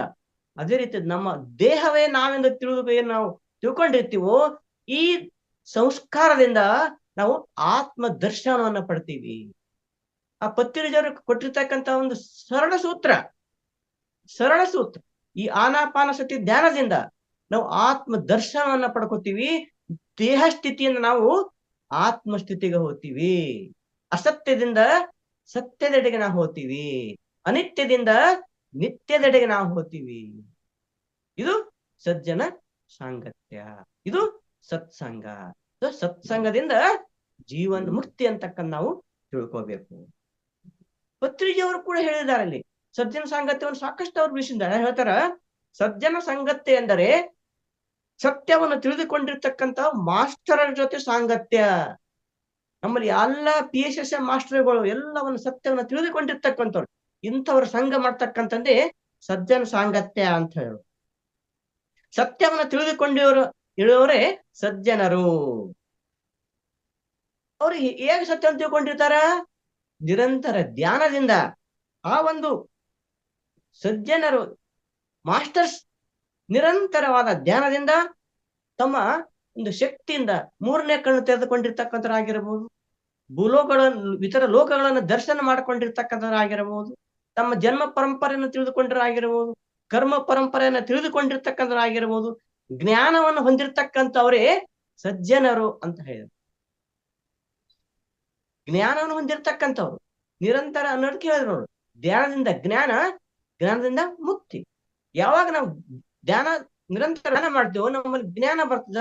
ಆ ಜ್ಞಾನದಿಂದ ನಾವು ಮುಕ್ತಿಯನ್ನ ಪಡ್ಕೋತೀವಿ. ಅಂತವರ ಶ್ರವಣ ಮಾಡ್ಬೇಕಂತ ಅದೇ ಒಂದು ಸಜ್ಜನ ಸಾಂಗತ್ಯ ಅಂತ ಪತ್ರಿಜವರಲ್ಲಿ ಹೇಳಿರ್ತಕ್ಕಂಥದ್ದು. ಧ್ಯಾನ ಮಾಡದೇ ಇರತಕ್ಕಂಥ ಸಜ್ಜನರು ಆಗಲಾರ ಅಂತ ಹೇಳಿರೋರು. ಧ್ಯಾನ ಮಾಡದೇ ಇರ್ತಕ್ಕಂಥ ಸಜ್ಜನರಲ್ಲ ಅಂತ ಹೇಳಿರೋರು. ಅವ್ರಿಗೆ ಯಾವ ಅನುಭವಗಳು ಇರುವುದಿಲ್ಲ. ಅವರೆಂದು ಸಜ್ಜನರು ಆಗಲಾರರು ಅಂತ ಹೇಳಿದ್ರು. ಆತ ಎಷ್ಟೇ ಓದಿದ್ರು, ಎಷ್ಟೇ ಶಾಣೆ ಆದ್ರೂ ಕೂಡ ಆತ ಸಜ್ಜನ ಆಗ್ಲಿಕ್ಕ ಸಾಧ್ಯ ಇಲ್ಲ ಅಂತ ಹೇಳಿದ್ರು. ಧ್ಯಾನ ಅನುಭವಗಳನ್ನ ತಿಳಿದುಕೊಂಡಿರ್ತಕ್ಕಂಥನು ಅಥವಾ ಅದನ್ನು ಕೇಳಿರ್ತಕ್ಕಂಥವನು ಅಂಥವರ ಸಜ್ಜನ ಸಾಂಗತ್ಯವನ್ನ ನಾವು ಮಾಡಬೇಕು. ಅದು ಸಜ್ಜನ ಸಾಂಗತ್ಯ. ಒಂದು ಊರಲ್ಲಿ ಒಬ್ಬ ಕಳ್ಳ ಯಾರು ಹೇಳಿದ್ರು ಕಳ್ಳತನವನ್ನ ಬಿಡ್ತಿರ್ಲಿಲ್ಲ. ಯಾರು ಹೇಳಿದ್ರೆ ಅವನಿಗೆ ಚಟನೆ ಬಿದ್ಬಿಟ್ಟು ಕಳು ಮಾಡೋದು ಒಂದು ಚಟ. ಸೊ ಆ ಕಳ್ಳ ಏನ್ ಮಾಡ್ತಾನ, ಒಂದಿನ ರಾತ್ರಿ ಒಬ್ರ ಮನೆ ಕಳು ಮಾಡಕ್ ಹೋಗ್ತಾನ. ಇನ್ನೇನು ಮೇಲೆ ಏರಿ ಮನೆ ಒಳಗೆ ಇಳಿಬೇಕಂತ ಹೇಳ್ದ. ಅಲ್ಲಿ ಗಂಡ ಹೆಂಡತಿ ಇಬ್ರು ಮಾತಾಡ್ತಿರ್ತಾರ. ಅವ್ರು ಏನ್ ಮಾತಾಡ್ತಿರ್ತಾರ ಅಂತಂದ್ರೆ, ಅವ್ರು ಬಹಳ ಸಾಹುಕಾರ ಇರ್ತಾರ. ಅವ್ರು ಒಂದೇ ಮಗಳಿರ್ತಾರ. ಅವ್ರು ವಿಚಾರ ಮಾಡ್ತಾರ, ನಮ್ದು ಒಬ್ಬನೇ ಮಗಳಾಳ, ಇಷ್ಟೆಲ್ಲ ಆಸ್ತಿ ಪಾಸ್ತಿ ಅಲ್ಲ, ಒಬ್ಬ ಒಳ್ಳೆ ವ್ಯಕ್ತಿಗೆ ಕೊಟ್ಟು ಲಗ್ನ ಮಾಡಿ ಬಿಡೋಣ, ಆರಾಮಾಗಿರ್ಬಹುದು ಅಂತ ಅವ್ರು ಮಾತಾಡ್ತಿರ್ತಾರ. ಇವಂತನ ಇಷ್ಟು ಆಸ್ತಿ ಬರ್ಲಕತ್ತದ, ನಾನು ಕಳತನ ಆರಾಮ್ ಬಿಡ್ಬೋದಲ್ಲ, ಈ ಹುಡುಗಿನ ಅವನ ಮಗಳನ್ನ ಮಾಡ್ಕೋಬೇಕು, ಅದಕ್ಕ ಒಳ್ಳೆಯವ್ರ ಆಗ್ಬೇಕಲ್ಲ, ಅವ್ರು ನನಗಂತೂ ಕೊಡೋದಿಲ್ಲ. ಅದಕ್ಕ ಅವ್ರು ಆ ಗಂಡ ಹೆಂಡತಿ ಏನ್ ಮಾಡ್ತಾರ, ನಮ್ಮ ಊರಲ್ಲಿ ಇರ್ತಕ್ಕಂಥ ಒಬ್ಬ ನಮ್ಮ ಅಲ್ಲಿರ್ತಕ್ಕಂಥ ಸಾಧುಗಳಾರ, ಅವ್ರ ಮಾತು ಕೇಳಿ ಅವ್ರಲ್ಲಿ ಯಾರು ಹುಡುಗನ ತೋರಿಸ್ತಾರೋ ಒಳ್ಳೆ ಅಂತ ಹುಡುಗಿಗೆ ನಮ್ಮ ಮಗಳನ್ನ ಕೊಡ್ಬೇಕು ಅಂತ ಅವ್ರು ಮಾತಾಡ್ತಿರ್ತಾರ. ಇವೇನಂತಾನ, ಆ ಸಾಧು ಬಲ್ಲಿ ಹೋಗಿ ಅಲ್ಲೇ ಇರಕ್ ಸ್ಟಾರ್ಟ್ ಮಾಡ್ತಾನೆ. ಆ ಕಳ್ಳ ಸಾಧುನ್ ಬಲ್ಲಿ ಹೋಗಿ ಅಲ್ಲಿ ಬೇರೆ ಬೇರೆ ಸನ್ಯಾಸಿಗಳಿದ್ರು, ಅವ್ರ ಶಿಷ್ಯರಿದ್ರು. ಸೊ ಅಲ್ಲಿ ಆತ ಹೋಗೋದು, ಅವ್ರಾಗೆ ಬಟ್ಟೆ ಉಟ್ಕೋದು, ಅವ್ರಾಗೆ ಮಾತಾಡೋದು, ಹಿಂಗೆ ಅಲ್ಲಿ ಹೋಗಿ ಗುರುಗಳ ಭೇಟಿ ಆತಾನ. ಮೊದಲ ಫಸ್ಟಿಗೆ ಭೇಟಿ ಆಗಿ, ನೋಡ್ರಿ ನಾನ್ ನಿಮ್ಮಲ್ಲಿ ಶಿಷ್ಯತ್ವವನ್ನು ಪಡ್ಕೊತೀನಿ, ಇರ್ಲಪ್ಪ ಬಾ ಅಂತ ಹೇಳ್ತಾರ ಅವ್ರು. ಆತ ಅಲ್ಲಿ ತಿಂಗಳಾನ್ಗಟ್ಲೆ 3 ತಿಂಗಳವರೆಗೆ ಆತ ಅಲ್ಲೇ ಇರ್ತಾನ. ಇವ್ರು ಗಂಡ ಹೆಂಡತಿ ಒಂದಿನ ಹೋಗಿ ಅಲ್ಲಿ ಸಾಧುಗೆ ಭೇಟಿ ಆಗಿ, ಗುರುಗಳೇ, ನಾವು ಈಗ ನಮ್ಮ ಮಗಳನ್ನ ಮದುವೆ ಮಾಡ್ಕೊಂತ ಮಾಡಿದೀವಿ, ಒಳ್ಳೆಯವರ ಯಾರಾದ್ರೂ ನಿಮ್ಮ ಶಿಷ್ಯರ ಬಳಗದಲ್ಲಿ ಇದ್ರೆ ನಾನು ಅವ್ರಿಗೆ ಮಗಳು ಕೊಡ್ತೀನಿ ಅಂತ. ಆಯ್ತು ಅಂತ ಎಲ್ಲಾ ಶಿಷ್ಯರನ್ನ ಕರೆಸ್ತಾರ. ಎಲ್ಲಾ ಶಿಷ್ಯರನ್ನ ಬಂದು ಕೂಡಿಸ್ತಾರ. ಅಲ್ಲಿ ಶಿಷ್ಯರಿಗೆ ಒಬ್ಬರಿಗೆ ನಿಂದ್ರಿಸಿ ಕೇಳ್ತಾ ಹೋಗ್ತಾರ, ಏನಪ್ಪಾ ಇವ್ರ ಒಬ್ಬಳೆ ಮಗಳದಾಳ, ಮದುವೆ ಆತ್ರ ಏನು ಅಂತ. ನಮಗ ಆಗಲ್ರಿ, ನಾವು ಈಗ ಸಾಧನೆ ಮಾಡ್ತಿದ್ವಿ, ನಮ್ಗ್ ಬೇಕಾಗಿಲ್ಲ, ನಾವು ಮದುವೆ ಆಗೋದಿಲ್ಲ. ಹೀಗೆ ಒಬ್ರು ಹೇಳ್ತಾ ಹೋದ. ಇವನು ಮೊದಲೇ ಪ್ರಾರಂಭದಲ್ಲಿ ಇವನ ಉದ್ದೇಶನೇ ಆ ಹುಡುಗಿನ ಮಾಡ್ಕೋಬೇಕು, ನಾವು ಸಾಕಾರ ಆಗ್ಬೇಕಂತ ಏನು ಭಾವನೆಯಿಂದ ಇರ್ತಾನೋ, ಏನು ಕಳ್ಳತನದ ಗುಣಗಳನ್ನ ಹೊಂದಿರ್ತಾನೋ ಆ ವ್ಯಕ್ತಿ ಇವ್ರೆಲ್ಲರೂ ಒಲ್ಲೆ ಒಲ್ಲೆ ಒಲ್ಲೆ ಒಲ್ಲೆ ಅಂತ ಕೇಳಿದಾಗ ಅವನಿಗೆ ಏನಾಗ್ತದ ಅಂದ್ರ, ಇಷ್ಟು ಆಸ್ತಿ ಇಷ್ಟು ಹುಡುಗಿಯರ್ನ ಬಿಟ್ಟು ಕೂಡ ಇಲ್ಲಿ ಎಷ್ಟೊಂದು ಶಕ್ತಿ ಇದೆ ಅಂತಂದ್ಮೇಲ ಅದು ಏನಲ್ಲ, ಇದು ಗ್ರೇಟ್ ಅದ, ಇಂಥ ಶಕ್ತಿಯನ್ನ ಪಡ್ಕೊಳ್ಳ್ ಬಿಟ್ಟು ನಾನು ಯಾಕೆ ಅವ್ರಲ್ಲಿ ಹೋಗ್ಲಿ ಅಂತಕ್ಕಂಥ ಭಾವನೆ ಆತಕ ಆ 3 ತಿಂಗಳಲ್ಲಿ ಅಂತ ಒಂದು ಪರಿವರ್ತನೆ ಆತನ ಮಾನಸಿಕ ಪರಿವರ್ತನೆ ಆಗ್ತದ. ಸೊ ಆ ಪರಿವರ್ತನೆ ಸಾಂಗತ್ಯದಿಂದ ಮಾತ್ರ ಆಗಿದೆ. ಯಾರು ಹೇಳಿದ್ರೆ ಕೇಳಲಿಲ್ಲ, ಆ ಒಂದು ಸಜ್ಜನ ಸಾಂಗತ್ಯದಿಂದ, ಆ ಸಾಧುಗಳ ಸಾಂಗತ್ಯದಿಂದ, ಆ ಗುರುಗಳ ಮಾರ್ಗದರ್ಶನದಿಂದ, ಅಲ್ಲಿರ್ತಕ್ಕಂಥ ಸನ್ಯಾಸಿಗಳಿಂದ ಅಂತ ಒಂದು ಗುಣವನ್ನ ಆತ ಪಡ್ಕೊಂಡ ಅಂತಂದ್ರೆ ಅರ್ಥ ಇಲ್ಲಿ ಎಂತ ವ್ಯಕ್ತಿ ಆದ್ರೂ ಕೂಡ ಒಳ್ಳೆಯವರ ಸಂಘ ಮಾಡಿದಾಗ ಆ ಗುಣವನ್ನ ಆತ ಪಡ್ಕೋತಾನ ಅಂತಕ್ಕಂಥದ್ದು ಇಲ್ಲಿ ನಾವು ತಿಳ್ಕೊತಕ್ಕಂಥದ್ದು. ಸೊ ಇಲ್ಲಿ ಆತ ಇಲ್ಲಿ ಧ್ಯಾನದ ನಂತರ ಏನು ನಾವು ಈ ಒಂದು ಅನುಭವ ಹಂಚಿಕೆಯನ್ನ ಪಡ್ಕೋತೀವೋ ಅದು ಬಹಳ ಮುಖ್ಯ ಅಂತ ಹೇಳಿದ್ರು. ನೋಡ್ರಿ, ಸಜ್ಜನ ಸಾಂಗತ್ಯ ನೋಡ್ರಿ, ನಾವು ಧ್ಯಾನ ಮಾಡ್ತೀವಿ, ಮತ್ತೆ ಇಲ್ಲಿ ನಾವು ಶ್ರದ್ಧೆಯ ಮಾಡ್ತೀವಿ, ನೆಕ್ಸ್ಟ್ ನಮ್ಮ ಎಲ್ಲ ಅನುಭವಗಳನ್ನ ಹಂಚಿಕೋತೀವಿ. ಅದು ಕೂಡ ಒಂದು ಪ್ರಮುಖವಾಗಿರ್ತಕ್ಕಂಥ ಅನುಭವಗಳನ್ನ ಹಂಚಿಕೆ ಮಾಡ್ತಕ್ಕಂಥದ್ದು ಪತ್ರಿಜರು ಬಹಳ ಇಂಪಾರ್ಟೆನ್ಸ್ ಕೊಟ್ಟಿರ್ತಕ್ಕಂಥದ್ದು ಅನುಭವ ಹಂಚಿಕೆ. ನಾವೆಲ್ಲ ಪ್ರತಿ ಧ್ಯಾನ ಮುಗಿದ್ಮೇಲ ಅಥವಾ ನಮ್ಮ ಸೆಷನ್ ಮುಗಿದ್ಮೇಲ ನಿಮ್ಮ ಅನುಭವ ಕೂಡ ನಾವೆಲ್ಲರೂ ಹಂಚಿಕೊಳ್ಬೇಕು ಅಂತ ಹೇಳಿ ಅದು ಸಜ್ಜನ ಸಾಂಗತ್ಯ. ತಮ್ಮ ಅನುಭವಗಳನ್ನ ಅಂದ್ರೆ ಧ್ಯಾನದಲ್ಲಿ ಆಗಿರ್ತಕ್ಕಂಥ ಅನುಭವಗಳು, ಅವು ನಮ್ಮ ಧ್ಯಾನದಲ್ಲಿ ಏನ್ ಅನುಭವ ಆಯ್ತು ನಮ್ಗ ಅಂದ್ರೆ ಅದು ಶರೀರ ಭಾರ ಆಗಿರ್ಬೋದು, ಅಥವಾ ಶರೀರ ಹಗುರ ಹಾಕತಕ್ಕ ಅನುಭವ ಆಗಿರ್ಬೋದು, ಪ್ರಕೃತಿ ನೋಡಿರ್ತಕ್ಕ ಅನುಭವ ಆಗಿರ್ಬೋದು, ಗುಡ್ಡ ಬೆಟ್ಟಗಳನ್ನ ನೋಡಿರ್ತಕ್ಕಂಥ ಅನುಭವ ಆಗಿರ್ಬೋದು, ಅಥವಾ ಯಾವುದೋ ಬಣ್ಣಗಳನ್ನ ಕಂಡಿರ್ತಕ್ಕ ಅನುಭವ ಆಗಿರ್ಬೋದು, ಮತ್ತೆ ಅವರು ನಮ್ಗ ಭೇಟಿ ಆಗಿರ್ತಕ್ಕ ಅನುಭವ ಆಗಿರ್ಬೋದು, ಅಥವಾ ಯಾವುದೇ ಲೋಕಗಳಿಗೆ ಹೋಗಿರ್ತಕ್ಕ ಅನುಭವ ಆಗಿರ್ಬೋದು. ಇವೆಲ್ಲವುಗಳನ್ನ ನಾವು ಎಲ್ಲರ ಜೊತೆ ಹಂಚಿಕೊಳ್ಬೇಕು ಅಂತ ಅವ್ರು ಹೇಳಿರ್ತಕ್ಕಂಥದ್ದು. ಅದಕ್ಕೆ ಅಲ್ಲಿ 18 ಸೂತ್ರಗಳಲ್ಲಿ ಕೂಡ ಅದು ಬರ್ತದ. ತಮ್ಮ ಅನುಭವಗಳನ್ನ ಬರವಣಿಗೆಯಲ್ಲಿ ಬರೀರಿ, ತಿಳಿಸ್ರಿ.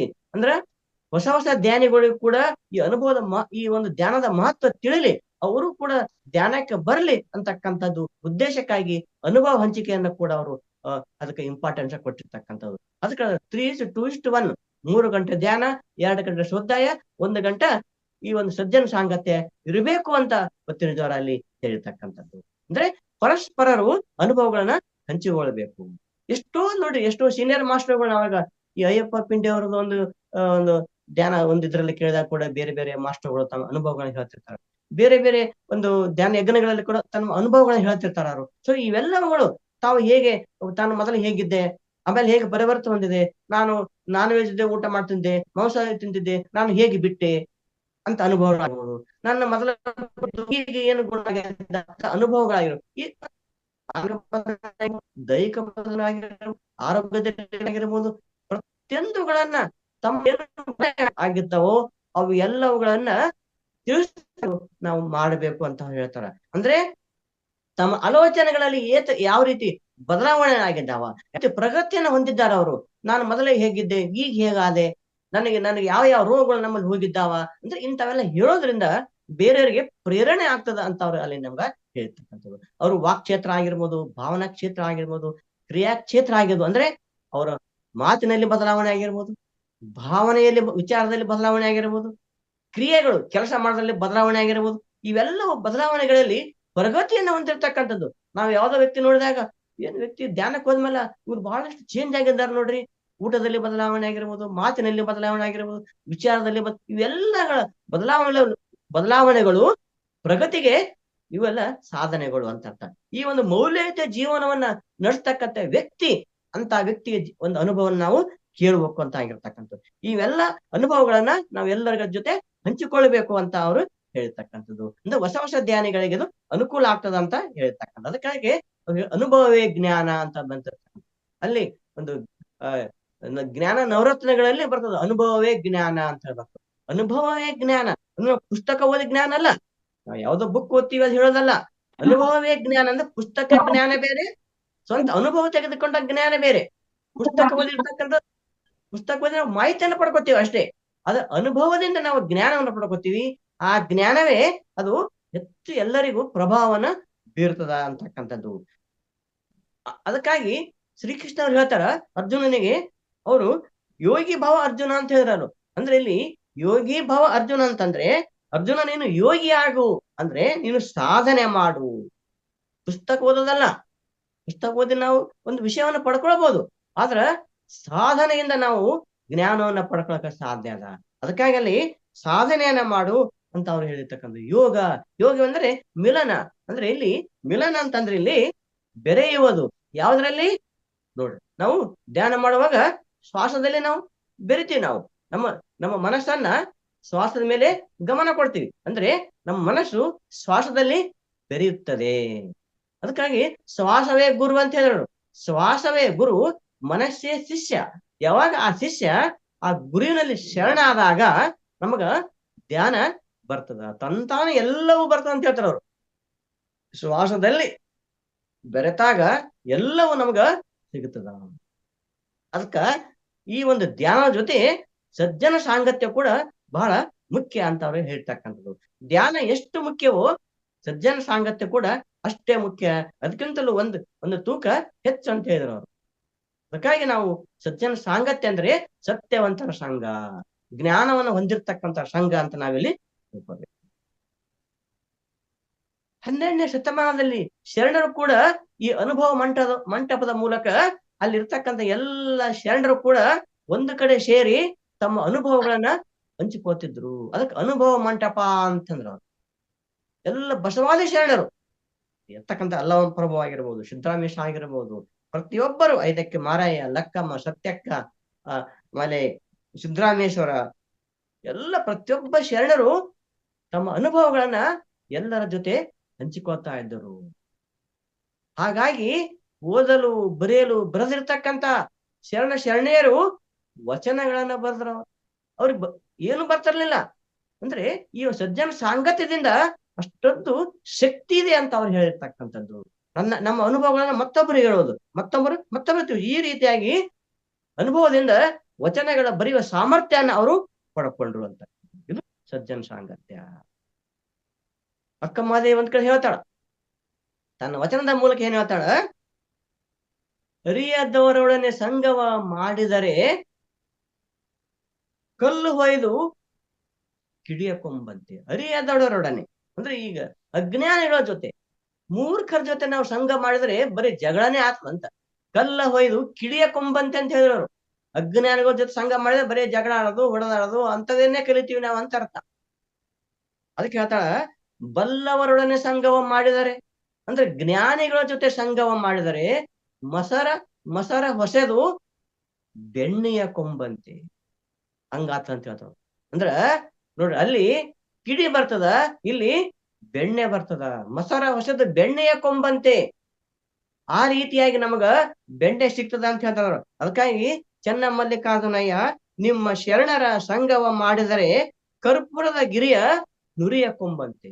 ಅಂದ್ರ ಆ ಶರಣರ ಸಂಘವನ್ನ ಮಾಡಿದರೆ ಕರ್ಪೂರದ ಗಿರಿ ಎಷ್ಟೇ ದೊಡ್ಡದಿದ್ರು ಕೂಡ ಒಂದು ಸಣ್ಣ ಒಂದು ಕಿಡಿಯನ್ನ ಹಚ್ಚಿದ್ರೆ ಅದು ಪೂರ್ತಿ ಸುಟ್ಟು ಹೆಂಗ್ ಹೋಗ್ತದೋ, ಆ ಹೆಂಗ ಭಸ್ಮ ಆಗಿ ಹೋಗ್ತದೋ, ಏನೇನು ಶೂನ್ಯ ಆಗ್ತದೋ ಆ ರೀತಿಯಾಗಿ ನಮ್ಮ ಆ ಶರಣ ಸಂಘ ಮಾಡೋದ್ರಿಂದ ನಮ್ಮಲ್ಲಿರ್ತಕ್ಕಂಥ ಎಲ್ಲ ದುರ್ಗುಣಗಳು ಎಲ್ಲ ಹೋಗಿ ನಾವು ಶೂನ್ಯತೆಯನ್ನ ಪಡ್ಕೋತೀವಿ. ನಾವು ಚಿತ್ತ ಶುದ್ಧ ಆಗ್ತದ ನಮ್ಗ ಅಂತ ಅವ್ರು ಅದರಲ್ಲಿ ಹೇಳಿರ್ತಕ್ಕಂಥ ಅಕ್ಕಮಾಜಿ. ಎಲ್ಲ ಧರ್ಮಗಳಲ್ಲಿ ಕೂಡ ಈ ಸಜ್ಜನ ಸಾಂಗತ್ಯವನ್ನ ಮುಖ್ಯ ಅಂತ ಹೇಳಿರ್ತಕ್ಕಂಥದ್ದು. ಎಲ್ಲ ಧರ್ಮಗಳಲ್ಲೂ ಎಲ್ಲ ಮತಗಳಲ್ಲಿ ಕೂಡ ಸಜ್ಜನ ಸಾಂಗತ್ಯ ಅವಶ್ಯವಾಗಿರುತ್ತೆ ಅಂತ ಹೇಳಿರ್ತಕ್ಕಂಥದ್ದು. ಪ್ರತಿಯೊಬ್ಬ ಸಾಧಕನು ತನ್ನ ಆಧ್ಯಾತ್ಮಿಕ ಬೆಳವಣಿಗೆ ಮಾಡ್ಬೇಕಾದ್ರೆ ಸಜ್ಜನ ಸಾಂಗತ್ಯ ಅವಶ್ಯವಾಗಿದೆ ಅಂತ. ಅದಕ್ಕಾಗಿ ಶರಣ ಹೇಳ್ತಾರ, ಕರಿಯ ನಿತ್ತಡೆವಲ್ಲೇ ಸಿರಿಯ ನಿತ್ತಡೆವಲ್ಲೇ. ಆನೆ ಕೊಟ್ಟರು ಬೇಡ, ಸಂಪತ್ತು ಕೊಟ್ಟರು ಬೇಡ, ಹಿರಿದಪ್ಪ ರಾಜ್ಯ ನಿತ್ತಡೆವಲ್ಲೇ. ನಿಮ್ಮ ದೊಡ್ಡ ರಾಜ್ಯ ಕೊಟ್ಟರು ಬೇಕಾಗಿಲ್ಲ ಅಂತ ಹೇಳಿ ಶರಣ ಹೇಳ್ತಾರ. ನಿಮ್ಮ ಶರಣರ ಸುಳ್ಳು ನುಡಿಯ, ಬರೇ ಒಂದು ನುಡಿ, ಶರಣರ ನುಡಿಯನ್ನ ನಾವು ಒಂದರಗಳಿಗೆ ಇತ್ತಡೆ ನಿಮ್ಮ ನಿತ್ಯ ಕಾಣ ರಾಮನಾಥ ಅಂತ.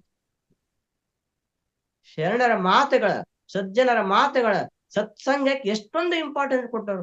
ಬಂಗಾರ ಬೇಡ, ಆನೆ ಬೇಡ, ರಾಜ್ಯ ಬೇಡ, ಏನು ಬೇಡ, ನಮ್ಮ ಅಧ್ಯಾತ್ಮದ ಒಂದು ಬೆಳವಣಿಗೆಗೆ ಆ ಶರಣರ ನುಡಿ ಒಂದೇ ಸಾಕು ಅಂತ ಅಲ್ಲಿ ಹೇಳ್ತಕ್ಕಂಥದ್ದು. ಅಂದ್ರೆ ನಿರಂತರ ಸಜ್ಜನ ಸಾಂಗತ್ಯದಿಂದ ನಮ್ಗೆ ಏನ್ ಗೊತ್ತಾಗ್ತಂದ್ರೆ ಯಾವ್ದು ಶಾಶ್ವತ, ಯಾವ್ದು ಕ್ಷಣಿಕ, ಯಾವ್ದು ನಿತ್ಯ, ಯಾವ್ದು ಅನಿತ್ಯ ಅಂತಕ್ಕಂಥ ನಮ್ಗ ಅರಿವು ಉಂಟಾಗ್ತದ.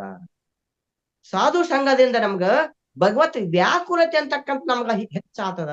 ಭಗವತ್ ಪ್ರೇಮ ಅಂತಕ್ಕಂಥ ನಮ್ಮಲ್ಲಿ ಹೆಚ್ಚು ಹುಟ್ಟುತ್ತದ. ಬರೀ ಅವ್ರ ಜೊತೆ ಇದ್ರೆ ಸಾಕು, ಅವರ ಭಾವನೆಗಳನ್ನ ಅವ್ರ ವಿಚಾರಗಳನ್ನ ಕೇಳ್ತಾ ಅವ್ರ ಜೊತೆ ಇದ್ರೆ ಎಲ್ಲವೂ ನಮಗೆ ಸಿಗ್ತದ ಅಂತ ಹೇಳ್ತಕ್ಕಂಥದ್ದು.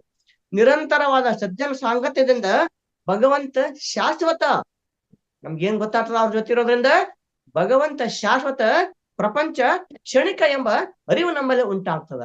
ಯಾಕಂದ್ರೆ ನಾವು ಪ್ರಪಂಚನೇ ಶಾಶ್ವತ ಅಂತ ತಿಳ್ಕೊಂಡು ನಾವೇನ್ ಜೀವನ ಮಾಡ್ತಿರ್ತೀವಿ, ನಾವೇನ್ ಈ ಸಂಸಾರನೇ ಶಾಶ್ವತ, ಎಲ್ಲ ಇದೇ ಶಾಶ್ವತ ಅಂತ ನಾವು ಭಗವಂತನ ಮರೆತಿರ್ತೀವೋ, ಯಾವಾಗ ನಾವು ಸಜ್ಜನ ಸಾಂಗತ್ಯವನ್ನ ಪಡಿತೀವೋ ಅವಾಗ ನಮ್ಗೆ ಗೊತ್ತಾಗ್ತದ ಇಲ್ಲಿವರೆಗೆ ನಾ ಏನ್ ಖರೆ ಅಂತ ತಿಳ್ಕೊಂಡಿದ್ದೆ ಅದು ಸುಳ್ಳದ, ಅದು ಕ್ಷಣಿಕ ಅದ. ಇನ್ನು ಪ್ರಪಂಚ ಅಂತಕ್ಕಂಥ ಕ್ಷಣಿಕದ, ಸಂಸಾರ ಕ್ಷಣಿಕ, ಸತ್ಯದ ಅರಿವು ನಮ್ಗಾಗ್ತದ. ಆ ಭಗವಂತನೇ ಶಾಶ್ವತ, ನಮ್ಮ ಆತ್ಮನೇ ಶಾಶ್ವತ, ನನ್ನ ಆತ್ಮ ಶಾಶ್ವತ, ನಿರಂತರ ಅಂತಕ್ಕಂಥ ಭಾವನೆ ನಮಗ ಬರ್ತದ ಅಂತ ಅಲ್ಲಿ ಹೇಳ್ತಾರೆ. ಸಂತ ಕಬೀರರು ಕೂಡ ಸಜ್ಜನ ಸಾಂಗತ್ಯಕ್ಕೆ ಬಹಳಷ್ಟು ಇಂಪಾರ್ಟೆನ್ಸ್ ಕೊಟ್ಟಿರ್ತಕ್ಕಂಥದ್ದು. ಅವ್ರು ಹೇಳ್ತಾರ, ನಾನು ಯಾವ ಸ್ಕೂಲಿಗೆ ಎಲ್ಲಿ ಹೋಗ್ಲಿಲ್ಲ, ಆ ಸಜ್ಜನ ಸಂಗತಿಯಿಂದ ಎಲ್ಲ ಜ್ಞಾನವನ್ನ ಪಡ್ಕೊಂಡೆ ಅಂತ ಅವ್ರು ಹೇಳ್ತಾರ. ಅದಕ್ಕೆ ಅವ್ರು ಹೇಳ್ತಾರ, ಆ ಸಜ್ಜನ ಸಾಂಗತ್ಯದ ಬಗ್ಗೆ ಹೇಳ್ತಾರ, ತೀರ್ಥಯಾತ್ರೆಗೆ ಫಲ ಒಂದು. ನೋಡ್ರಿ ಅವ್ರು ಹೇಳ್ತಾರ, ತೀರ್ಥಯಾತ್ರೆಗೆ ಫಲ ಒಂದು, ಸಾಧು ಸಂಘಕ್ಕೆ 4. ಸಾಧು ಸಂಘ ಮಾಡಿದ್ರೆ 4 ಫಲ ಬರ್ತಾವ, ತೀರ್ಥಯಾತ್ರೆಗೆ ಹೋದ್ರೆ 1 ಫಲ ಬರ್ತದ. ಸದ್ಗುರು ಸಂಘಕ್ಕೆ ಅನೇಕ ಫಲವು, ಸದ್ಗುರುಗಳ ಸಂಘ ಮಾಡಿದಾಗ ಅನೇಕ ಫಲ ನಮ್ಮಲ್ಲಿ ಬರ್ತದ. ಇದುವೇ ಸಂತರ ಮತವು. ಅಂದ್ರೆ ಕಬೀರರು ಕೂಡ ಸಂತರ ಸಂಘವನ್ನ ಮಾಡಿದಾಗ ಸಾಕಷ್ಟು ಲಾಭ ನಮಗ್ ಬರ್ತದ, ಅನೇಕ ಫಲ ಬರ್ತದ. ಅದಕ್ಕಾಗಿ ಸಜ್ಜನ ಸಾಂಗತ್ಯವನ್ನ ಮಾಡಬೇಕು ಅಂತ ಅಲ್ಲಿ ಅವರು ಅಲ್ಲಿ ಹೇಳಿರ್ತಕ್ಕಂಥದ್ದು. ಸಜ್ಜನ ಸಾಂಗತ್ಯದಿಂದ ನಮ್ಮ ಬುದ್ಧಿ ಬೆಳವಣಿಗೆ ಆಗ್ತದ, ಆತ್ಮದ ಬೆಳವಣಿಗೆ ಆಗ್ತದ, ಆತ್ಮದ ಅರಿವು ನಮ್ಮಲ್ಲಿ ಉಂಟಾಗ್ತದ. ಅಂದ್ರೆ ಆ ಸಜ್ಜನ ಸಾಂಗತ್ಯದಿಂದ ನಮ್ಮಲ್ಲಿ ತ್ಯಾಗ ಬುದ್ಧಿ ಅಂತಕ್ಕಂಥದ್ದು, ತ್ಯಾಗ ಮನೋಭಾವನೆ ಅಂತಕ್ಕಂಥ ನಮ್ಮಲ್ಲಿ ಬರ್ತದ. ನಮ್ಮಲ್ಲಿ ಇರ್ತಕ್ಕಂಥ ಅಹಂಕಾರ, ಮಮಕಾರ ಏನವ ಎಲ್ಲವೂ ಕೂಡ ದೂರ ಆಗ್ತಾವ ಅಂತ ಹೇಳ್ತಾರೆ. ಅದಕ್ಕಾಗಿ ಆ ಒಂದು ಸಂಸ್ಕೃತದಲ್ಲಿ ಒಂದು ನಾಣ್ಣುಡಿ ಏನ್ ಹೇಳ್ತದೆ ಅಂತಂದ್ರೆ, ಮೂರ್ಖರೊಡನೆ ಸ್ವರ್ಗ ಸುಖ ಅನುಭವಿಸಕ್ಕಿಂತಲೂ, ನೋಡಿ, ಮೂರ್ಖರೊಡನೆ ಸ್ವರ್ಗ ಸುಖ ಅನುಭವಿಸಕ್ಕಿಂತಲೂ ವನಚರರೊಡನೆ ಪರ್ವತ ಗುಡ್ಡಗಳಲ್ಲಿ ಅಲಿಯುವುದೇ ಲೇಸು. ಅಂದ್ರ ನಾವು ಸ್ವರ್ಗ ಸುಖ, ಮೂರ್ಖರೊಡನೆ ಸ್ವರ್ಗ ಸುಖದಲ್ಲಿ ಇರಕ್ಕಿಂತಲೂ ನಾವು ಒಳ್ಳೆ ವ್ಯಕ್ತಿಗಳ ಜೊತೆ ನಾವು ವನಚರರು ಅಂದ್ರೆ ಅಡವಿಯಲ್ಲಿದ್ರು ಕೂಡ ಪರವಾಗಿಲ್ಲ, ನಾವು ಅಂತಲ್ಲಿ ಇರಬೇಕು ಅಂತ ಹೇಳ್ತಾರೆ. ಅಂದ್ರೆ ಅದು ಸಜ್ಜನ ಸಾಂಗತ್ಯದ ಒಂದು ಮಹತ್ವ ಅಂತ ಅಲ್ಲಿ ಹೇಳ್ತಕ್ಕಂಥದ್ದು. ಇಲ್ಲಿ ಆಧ್ಯಾತ್ಮಿಕ ಜ್ಞಾನ ಇಲ್ತಕ್ಕಂಥವ್ರು ಅಜ್ಞಾನಿಗಳಂತ ಪತ್ರಿಕೆ ಹೇಳಿದರು. ಯಾರಿಗೆ ಆಧ್ಯಾತ್ಮ ಜ್ಞಾನ ಇಲ್ಲೋ ಅಂತವರು ಅಜ್ಞಾನಿಗಳು. ಯಾರಿಗೆ ನಿಜವಾದ ಆಧ್ಯಾತ್ಮಿಕ ವ್ಯಕ್ತಿ ಇರ್ತಾನೋ ಆತನಿಗೆ ಪ್ರಪಂಚದ ಸುಖ ಆತಗ ಬೇಕಾಗೋದಿಲ್ಲ, ಆತ ಪ್ರಪಂಚದ ವಿಷಯ ರುಚಿಸೋದಿಲ್ಲ. ನಮಗೆ ಆಧ್ಯಾತ್ಮದ ಯಾವಾಗ ನಾವು ಪ್ರಗತಿಯನ್ನು ಹೊಂದಿರ್ತೀವೋ, ಆಧ್ಯಾತ್ಮದಲ್ಲಿ ನಾವ್ ಇರ್ತೀವೋ, ಪ್ರಪಂಚದಲ್ಲಿ ನಮ್ಮ ಒಂದು ಆಸೆ ಆಕಾಂಕ್ಷೆಗಳು ಕಡಿಮೆ ಆಗ್ತಾ ಹೋಗ್ತಾವ.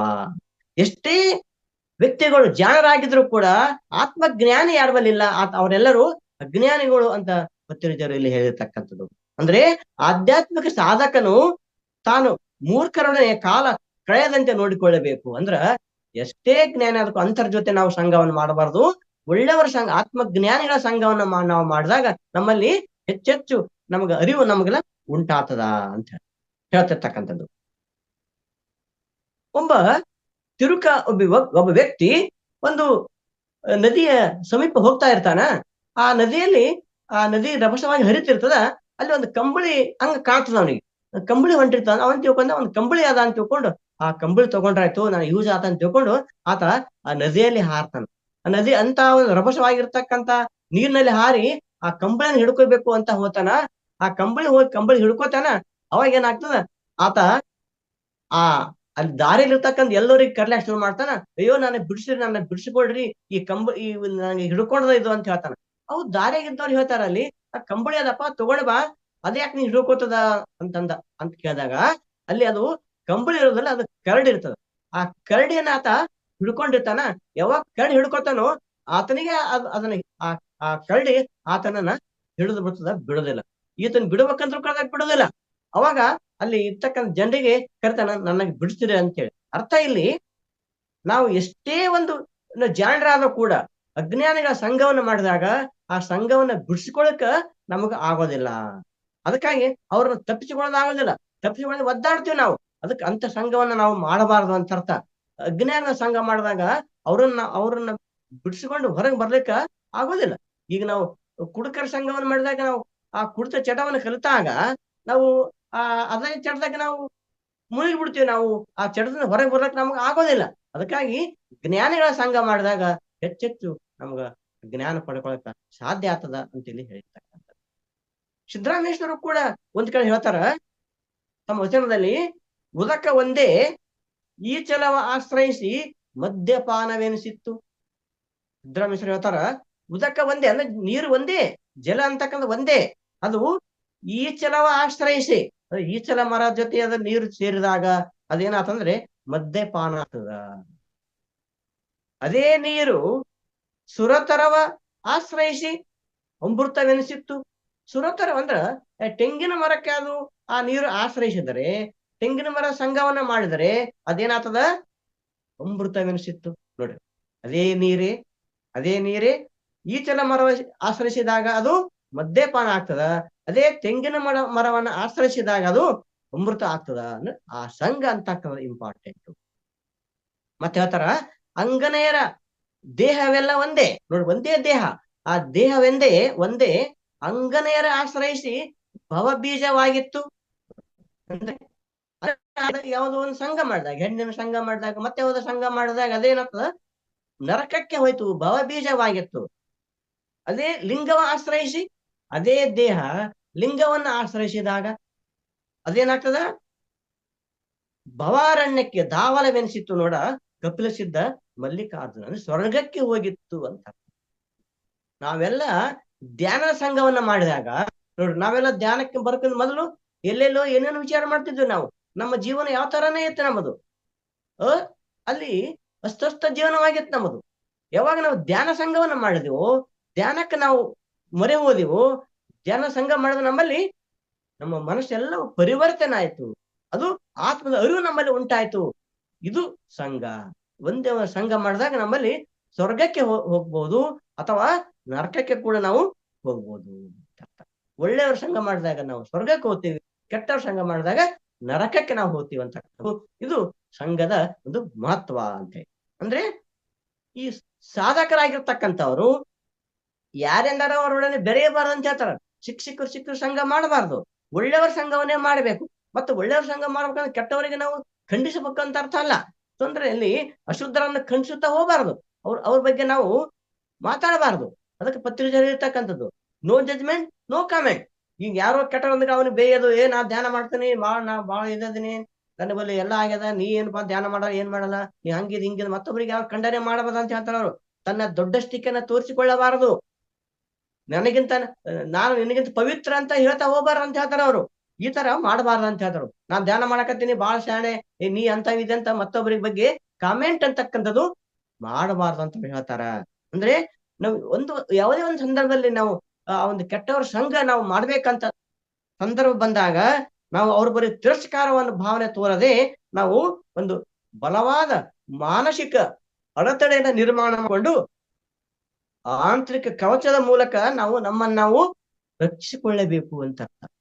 ಅಂತ ಸಂದರ್ಭ ಬಂದ್ರೆ ನಾವು ಆಳಸ ತಾಳ್ಮೆಯಿಂದ ಇದ್ದು ನಾವು ರಕ್ಷಣೆ ಮಾಡ್ಕೊಳ್ಬೇಕು ಹೊರತಾಗಿ ಮತ್ತೆ ಅವ್ರ ಜೊತೆ ನಾವು ಹೋಗ್ಬಾರ್ದು ಅಂತ ಅಲ್ಲಿ ಹೇಳ್ತಕ್ಕಂಥದ್ದು. ಅನಿವಾರ್ಯವಾಗಿ ನಾವು ಅಂತರ ಜೊತೆ ಹೋಗ್ಬೇಕಾದ್ರೂ ಕೂಡ ನಾವು ತಮ್ಮ ಎಚ್ಚರಿಕೆಯಿಂದ ನಾವು ನಮ್ಮನ್ನ ನಾವು ರಕ್ಷಣೆ ಮಾಡಿಕೊಳ್ಳಬೇಕು ಅಂತ ಇಲ್ಲಿ ಹೇಳಿರ್ತಕ್ಕಂಥದ್ದು. ಅಂದ್ರೆ ಅವ್ರು ಹೇಳ್ತಾರ, ನಿಜವಾದ ಗುರು ನಮ್ಮ ಹೃದಯದಲ್ಲಿ ಇರುವನು ಅಂತ ಹೇಳ್ತಾರ ಅವರು. ನಮಗೆ ಸತ್ಯವನ್ನು ತೋರಿಸುವ ನಿಜವಾದ ಗುರು ನಮ್ಮ ಹೃದಯದಲ್ಲಿ ಇದ್ದಾನೆ. ಅದಕ್ಕಾಗಿ ಪತ್ರಿಕೆಯಲ್ಲಿ ಇರ್ತಕ್ಕಂಥದ್ದು ಶ್ವಾಸವೇ ಗುರು. ನಿನ್ನ ಒಳಗಿರ್ತಕ್ಕಂಥ ಶ್ವಾಸ ಅದಕ್ಕೆ ಅದೇ ಗುರು ಅಂತ ಹೇಳ್ತಾರೋ. ಅದು ಬೇರೆ ಅಲ್ಲ, ಆತ್ಮ ಬೇರೆ ಅಲ್ಲ, ಪರಮಾತ್ಮ ಬೇರೆ ಅಲ್ಲ, ಆತ್ಮ ಬೇರೆ, ಎರಡು ಒಂದೇ ಅಂತ ಹೇಳ್ತಕ್ಕಂಥದ್ದು. ಅಂದ್ರೆ ಆ ಭಗವಂತನ ಸಂದೇಶ ಯಾರಾದ್ರೂ ವ್ಯಕ್ತಿಯ ಮೂಲಕ ಬರುವುದು. ನೋಡ್ರಿ, ಆ ಒಂದು ಸಂದೇಶ ಗುರುವಿನ ಮೂಲಕ ನಮಗ್ ಬರ್ತದ. ಈ ಪತ್ರಿಜರು ನಮಗೆ ಈ ಒಂದು ಧ್ಯಾನ ಮಾರ್ಗವನ್ನು ನಮ್ಗೆ ತಿಳಿಸಿರ್ತಕ್ಕಂಥದ್ದು.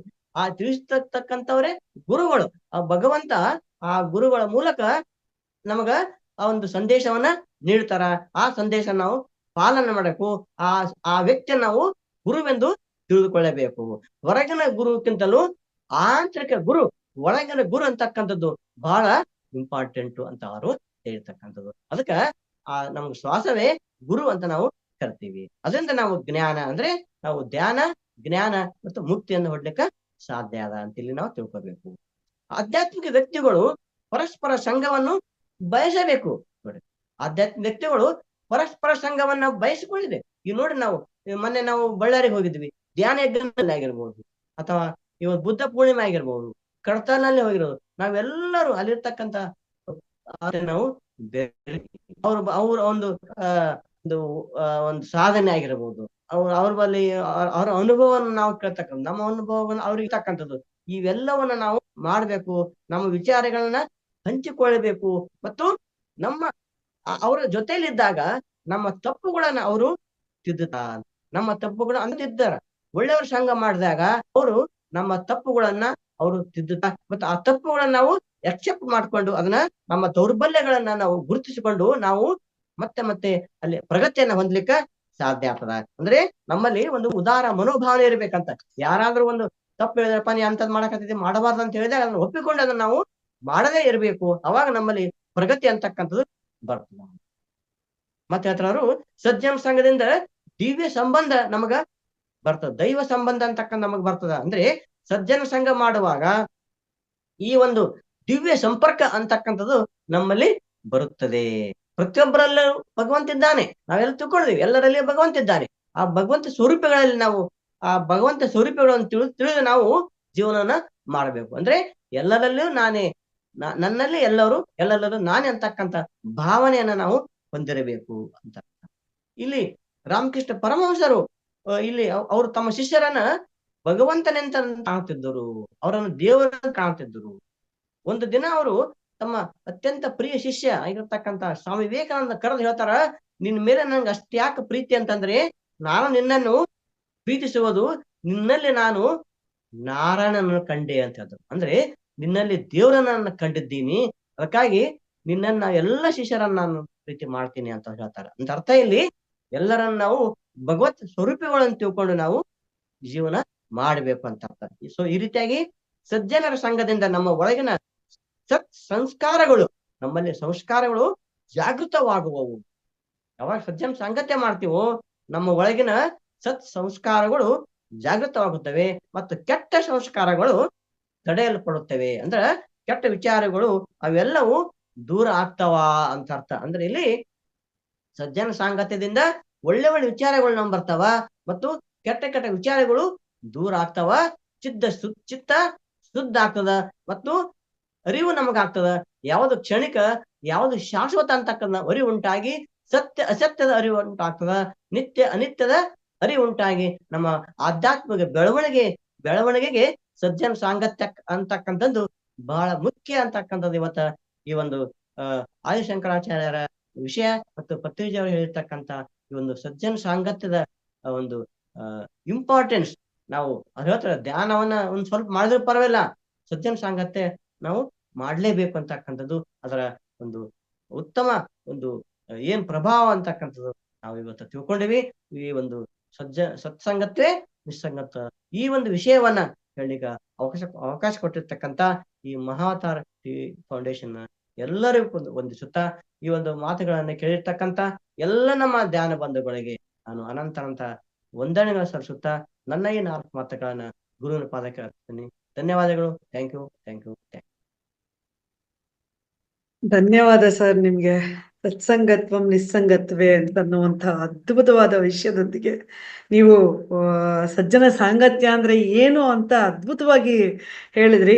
ನಾ ಹೇಳ್ತಾ ಹೋದ್ರೆ ಟೈಮ್ ಆಗ್ಬೋದು ಅನ್ನೋ ಕಾರಣಕ್ಕೆ ನಮ್ಮ ಆತ್ಮ ಬಂಧುಗಳಿಗೆ ಕೇಳ್ತಾ ಇದ್ದೀನಿ. ಆತ್ಮ ಬಂಧುಗಳೇ, ಸಜ್ಜನ ಸಾಂಗತ್ಯದ ಬಗ್ಗೆ ಎಷ್ಟು ಪ್ರಾಮುಖ್ಯತೆ ಇದೆ ಅನ್ನೋದ್ರ ಬಗ್ಗೆ ನೀವು ಯಾರಾದ್ರೂ ಮಾತಾಡೋದಾದ್ರೆ ಖಂಡಿತ, ನಿಮಗೆ ಏನಾದ್ರು ಕೇಳೋದಾದ್ರೆ ಸರ್ ಇದ್ದಾರೆ, ಅವ್ರನ್ನ ಕೇಳಬಹುದು ಅಂತ ಹೇಳ್ತಾ ಬೇಗ ಬೇಗ ನೀವು ಹ್ಯಾಂಡ್ ರೈಸ್ ಮಾಡಿದ್ರೆ ಅವ್ರನ್ನ ನಾನು ಕರಿತೀನಿ. ದಯವಿಟ್ಟು ಆ ಟೈಮ್ಗೆ ನೀವು ಮಾತಾಡಬಹುದು. ಓಕೆ, ಮಲ್ಲಪ್ಪ ನಾಯಕರೇ ಮಾತಾಡಿ ಸರ್. ಎಲ್ಲ ಆತ್ಮಬಂಧುಗಳಿಗೂ ನನ್ನ ಅನಂತ ಕೋಟಿ ನಮನಗಳು. ವಿಶೇಷವಾಗಿ ಶೇಖರಯ್ಯ ಸರ್, ತಮಗೆ ಅನಂತ ನಮನಗಳು ಸರ್. ಈ ದಿನ ತಾವು ಏನು ಜ್ಞಾನ ಹಂಚಿಕೆ ಒಂದು ಕಾರ್ಯಕ್ರಮದಲ್ಲಿ ಸತ್ಸಂಗತ್ವೇ ನಿಸ್ಸಂಗತ್ವ ಅಂತಕ್ಕಂಥ ವಿಚಾರವಾಗಿ ಬಹಳಷ್ಟು ಜ್ಞಾನಿಗಳ ಮಹಾಪುರುಷರ ಉದಾಹರಣೆಗೆ ಬಸವಣ್ಣ, ಸರ್ವಜ್ಞ ಕವಿ, ಅಕ್ಕ ಮಹಾದೇವಿ, ಕಬೀರರು, ಸಿದ್ದರಾಮೇಶ್ವರರು, ಹಾಗೆಯೇ ರಾಮಕೃಷ್ಣ ಪರಮಹಂಸರು, ವಿವೇಕಾನಂದ ಇಂತಹ ಮಹಾನ್ ಜ್ಞಾನಿಗಳ ಒಂದು ಉದಾಹರಣೆಗಳನ್ನ, ಅವರ ಅನುಭವದ ಮಾತುಗಳನ್ನ ತೆಗೆದುಕೊಂಡ್ಬಿಟ್ಟು ನಮಗೆ ಸತ್ಸಂಗ ಅಂದ್ರೇನು, ಅದರಿಂದ ನಾವು ನಿಸ್ಸಂಗತ್ವವನ್ನ ಹೇಗೆ ಪಡಿಬಹುದು ಅನ್ನೋದು ಬಹಳ ಅದ್ಭುತವಾಗಿ ತಿಳಿಸಿರಿ. ಸಜ್ಜನರ ಸಂಘದಲ್ಲಿ ಚಿತ್ತಶುದ್ಧಿ ಆಗುತ್ತದೆ.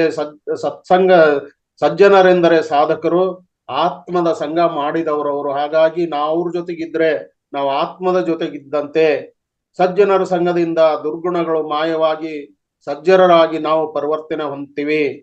ಸಜ್ಜನರ ಒಂದು ಸಂಘದಿಂದ ಕಾಮ, ಕ್ರೋಧ, ಮದ, ಮತ್ಸರ, ಕಾಮ, ಕ್ರೋಧ, ಲೋಭ, ಮೋಹ ಮತ್ತು ಮದ, ಮತ್ಸರಗಳೆಂಬ ಅರಿಷಡ್ ವರ್ಗಗಳನ್ನ ನಾವು ಗೆದ್ದು ನಾವು ಮುಕ್ತಿ ಸಾಧನೆಯನ್ನ ಪಡೆಯಬಹುದು ಅಂತ ಹೇಳ್ತಾ ಇದ್ರಿ.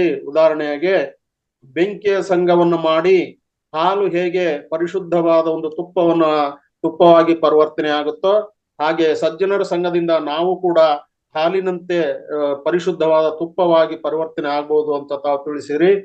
ಅನುಭವದ ಹಾಗೆಯೇ ಜೀವನ ಶಕ್ತಿ, ನಮಗೆ ಜೀವನ್ ಮುಕ್ತಿ ಆಗುತ್ತೆ. ಸ್ಥಿರ ಮನಸ್ಸಿನಲ್ಲಿ ಆತ್ಮನ ದರ್ಶನ ಆಗುತ್ತೆ. ಹಾಗೆಯೇ ಇದು ಒಬ್ಬ ಕಳ್ಳನ ಒಂದು ಕಥೆಯನ್ನು ಕೂಡ ಹೇಳಿದ್ರಿ ಇಲ್ಲಿ. ಅದ್ಭುತವಾದ ಒಬ್ಬ ಕಳ್ಳ, ಅವನು ಕೂಡ ಈ ಸಜ್ಜನರ ಸಂಘದಿಂದ ಒಬ್ಬ ಒಳ್ಳೆಯ ಶ್ರೇಷ್ಠ ವ್ಯಕ್ತಿ ಆಗ್ತಾನೆ ಅನ್ನೋದನ್ನು ಕೂಡ ತಾವು ತಿಳಿಸಿರಿ. ಹಾಗಾಗಿ ಧ್ಯಾನಿಗಳಾದ ನಾವುಗಳು ದಿನಕ್ಕೆ ಕನಿಷ್ಠ 3 ಗಂಟೆ ಧ್ಯಾನ, 1 ಗಂಟೆ ಸ್ವಾಧ್ಯಾಯ ಮತ್ತು 1 ಗಂಟೆ ಜ್ಞಾನ ಹಂಚಿಕೆಯನ್ನ ಕಡ್ಡಾಯವಾಗಿ ನಾವು ಮಾಡಿದ್ದೆ ಆದಲ್ಲಿ ನಾವು ಕೂಡ ಆ ನಿಟ್ಟಿನಲ್ಲಿ ಒಂದು ಮುಕ್ತಿಯ ಒಂದು ಸಾಧನೆಯನ್ನ ಮಾಡಬಹುದು ಅನ್ನೋದನ್ನ ತಾವು ತಿಳಿಸಿದ್ರಿ. ಅನುಭವದಿಂದ ಬಂದ ಜ್ಞಾನ ಶ್ರೇಷ್ಠವಾದುದು. ಧ್ಯಾನದಷ್ಟೇ ಸಜ್ಜನ ಸಾಂಗತ್ಯವು ಅಷ್ಟೇ ಮುಖ್ಯವಾದುದು. ಸಜ್ಜನರ ಸಂಘದಿಂದ ಭಗವಂತನ ಶಾಶ್ವತ ಶಾಶ್ವತ ಅನ್ನೋದನ್ನ, ಹಾಗೆಯೇ ಪ್ರಪಂಚ ಅನ್ನೋದು ಕೇವಲ ಕ್ಷಣಿಕ. ನಾವಿಲ್ಲಿ ಈ ಒಂದು ಸಜ್ಜನರ ಸಾಂಗತ್ಯದಿಂದ ನಮ್ಮಲ್ಲಿರ್ತಕ್ಕಂಥ ಅಹಂಕಾರ, ಮಮಕಾರಗಳಿಂದ ದೂರ ಆಗ್ತೀವಿ ಅಂತ ಹೇಳ್ಬಿಟ್ಟು, ಹಾಗೆಯೇ ಯಾರ ಬಗ್ಗೆಯೂ ನಾವು ಇಲ್ಲಿ ತೀರ್ಪನ್ನ ಕೊಡಬಾರ್ದು. ಅಂದ್ರೆ ಕೆಟ್ಟವರು ಅಂತವ್ರು ಅಂತ ಹೇಳ್ಬಿಟ್ಟು ನಾವು ಕೆಲವನ್ನ ನೋಡ್ಬೇಕು, ಕೆಲವನ್ನ ನೋಡ್ಬಾರ್ದು ಅನ್ನೋದು. ನೋಡಿದ್ರು ಕೂಡ ಅದ್ರ ಬಗ್ಗೆ ತೀರ್ಪು ಕೊಡ್ಲಿಕ್ಕೆ ಹೋಗ್ಬಾರ್ದು. ದುರ್ಜನರ ಜೊತೆಗೆ ವಾದ ವಿವಾದಗಳಲ್ಲಿ ತೊಡಗಬಾರದು ಎಂತಕ್ಕಂತ ಒಂದು ಅದ್ಭುತವಾದ ಕಿವಿಮಾತನ್ನು ಕೂಡ ತಾವು ತಿಳಿಸಿದ್ರಿ. ನಮ್ಮಲ್ಲಿ ಸಜ್ಜನರ ಸಂಘದಿಂದ ಸತ್ ಸಂಸ್ಕಾರಗಳು ಜಾಗೃತವಾಗ್ತೀವಿ ಅನ್ನೋ ಮಾತನ್ನ ಹೇಳ್ತಾ ಬಹಳ ಅದ್ಭುತವಾದ ಒಂದು ವಿಚಾರವನ್ನ ತಾವು ತಿಳಿಸಿದ್ರಿ. ತಮಗೆ ಅನಂತ ನಮನಗಳು. ಅವಕಾಶಕ್ಕಾಗಿ ಮೇಡಮ್, ಮಾಲಿನಿ ಮೇಡಮ್ನವ್ರಿಗೂ ಹಾಗೂ ಡಾಕ್ಟರ್ ಯಶೋಧಾ ಮೇಡಮ್ನವ್ರಿಗೂ ಎಲ್ಲ ಆತ್ಮ ಬಂಧುಗಳು ಅನಿಸಿ ನನ್ನ ಅನಿಸಿಕೆಯನ್ನ ತಿಳಿಸ್ತಾ ಇದ್ದೀನಿ. Thank you so much sir. Thank you so much. Thank you so much madam. Thank you sir. ಧನ್ಯವಾದ ನಿಮ್ಗೆ. ಸರ್ ಏನ್ ಇಷ್ಟೊತ್ತು ಸ್ಪೀಚ್ ಮಾಡಿದ್ರು, ಎಲ್ಲವನ್ನು ಅರ್ಥಕೊಂಡು ಅದನ್ನ ಒಂದ್ಸರಿ ಟಿಪ್ಪಣಿ ಕೊಟ್ಬಿಟ್ರಿ ಸರ್. Very nice. ಧನ್ಯವಾದ ನಿಮ್ಗೆ. ಟೈಮ್ ಜಾಸ್ತಿ ಇಲ್ದಿರೋದ್ರಿಂದ ನಾನು ಮುಂದೆ ಹೋಗ್ತೀನಿ. ರತ್ನ ಅವರೇ ಚಿಕ್ಕದಾಗಿ ಪ್ಲೀಸ್. ಬಹಳ ಚಿಕ್ಕವಾಗಿ ಹೇಳ್ತೀನಿ ಮ್ಯಾಮ್. ತುಂಬಾ ಅದ್ಭುತವಾಗಿ ಹೇಳಿದ್ರು ಸರ್. ಹೇಳ್ದಂಗೆ ನಮ್ಮಲ್ಲಿ ಎಲ್ಲರೂ ಒಬ್ಬೊಬ್ರೆ ಮರೆಯಾಗಿ ಹೋಗಿದ್ದಾರೆ. ಫ್ರೆಂಡ್ಸ್ ಇಂದ ಹಿಡಿದು ಪರಿಚಯ ತುಂಬಾ ಇವ್ರು ನಮ್ಮವ್ರೇ ಅನ್ನೋರಿಂದ ಹಿಡಿದು ಎಲ್ಲರೂ ದೂರ ಆಗಿದ್ದಾರೆ. ಇದೆಲ್ಲ ಜ್ಞಾನಕ್ಕೆ ಬಂದ್ಮೇಲೆ ಜ್ಞಾನದಿಂದ ಸಾಕಷ್ಟು ಪಡೆದಿದೀವಿ. 100ಕ್ಕೆ 100ರಷ್ಟು ನಿಜ ಸರ್ ಹೇಳಿದೆಲ್ಲ. Thank you sir. Thank you so much. Thank you ma'am. ಎಲ್ಲರಿಗೂ ಧನ್ಯವಾದಗಳು. ನಿಮಗೂ ಕೂಡ ಧನ್ಯವಾದ. ಚಿಕ್ಕದಾಗಿ ಮುಗಿಸ್ಬಿಟ್ರಿ. ಬಹಳ ಧನ್ಯವಾದ ನಿಮಗೆ. ಓಕೆ, ನೆಕ್ಸ್ಟ್ ರೇವತಿ ಮೇಡಮ್ ಮಾತಾಡಿ ಮೇಡಮ್.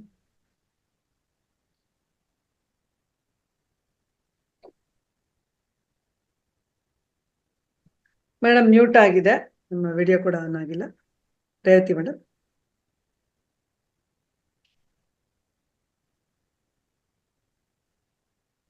ಎಲ್ರಿಗೂ ನಮಸ್ತೆ ಮೇಡಮ್.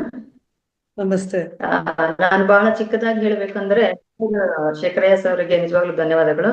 ಅದರಲ್ಲಿ ನನಗೆ ಅನುಭವ ಮಂಟಪದ ಬಗ್ಗೆ ಒಂದು ಉದಾಹರಣೆಯನ್ನ ಕೊಟ್ಟರು. ಅಲ್ಲಿ ಸಾಧುಗಳು ಬಂದು ಅನುಭವವನ್ನ ಹಂಚ್ಕೊಂಡು ಹೇಗೆ ಶುರು ಮಾಡಿದ್ರು, ಹೇಗೆ ತಮ್ಮ ಅನುಭವ ಹಂಚ್ಕೊಂಡು ಮುಂದೆ ಹೋಗಿ ಅಂತ ನನ್ಗನ್ಸುತ್ತೆ. ನಾವೆಲ್ಲ ಧ್ಯಾನ ಏನಿದ್ದೇವೆ, ನಮ್ಮ ಮನೆಯಲ್ಲಿ ನಮ್ಮ ಒಂದು ಅನುಭವ ಅಥವಾ ಧ್ಯಾನದಿಂದ ನಮ್ಗೆ ಏನ್ ಲಾಭ ಆಯ್ತು, ಪ್ರತಿಯೊಂದು ಸೆಷನ್ ಇಂದ ನಮ್ಗೆ ಏನು ಲಾಭ ಆಯ್ತು ಅಂತ ನಮ್ಮ ಮನೆಗಳಲ್ಲಿ ಹಂಚಿಕೊಂಡ್ರೆ ಮುಂದಿನ ಪೀಳಿಗೆಯೂ ಸಹ ಒಂದು ಒಳ್ಳೆಯ ಸಜ್ಜನ ಸಾಂಗತ್ಯಕ್ಕೆ ನಾವು ಅವರನ್ನ ತಯಾರು ಮಾಡಬಹುದು ಅಂತ ಹೇಳತಕ್ಕಂತ ಮಾತನ್ನ ಹೇಳ್ತಾನೆ. ಧನ್ಯವಾದಗಳು. ಅದ್ಭುತ ಅದ್ಭುತ ಮೇಡಮ್.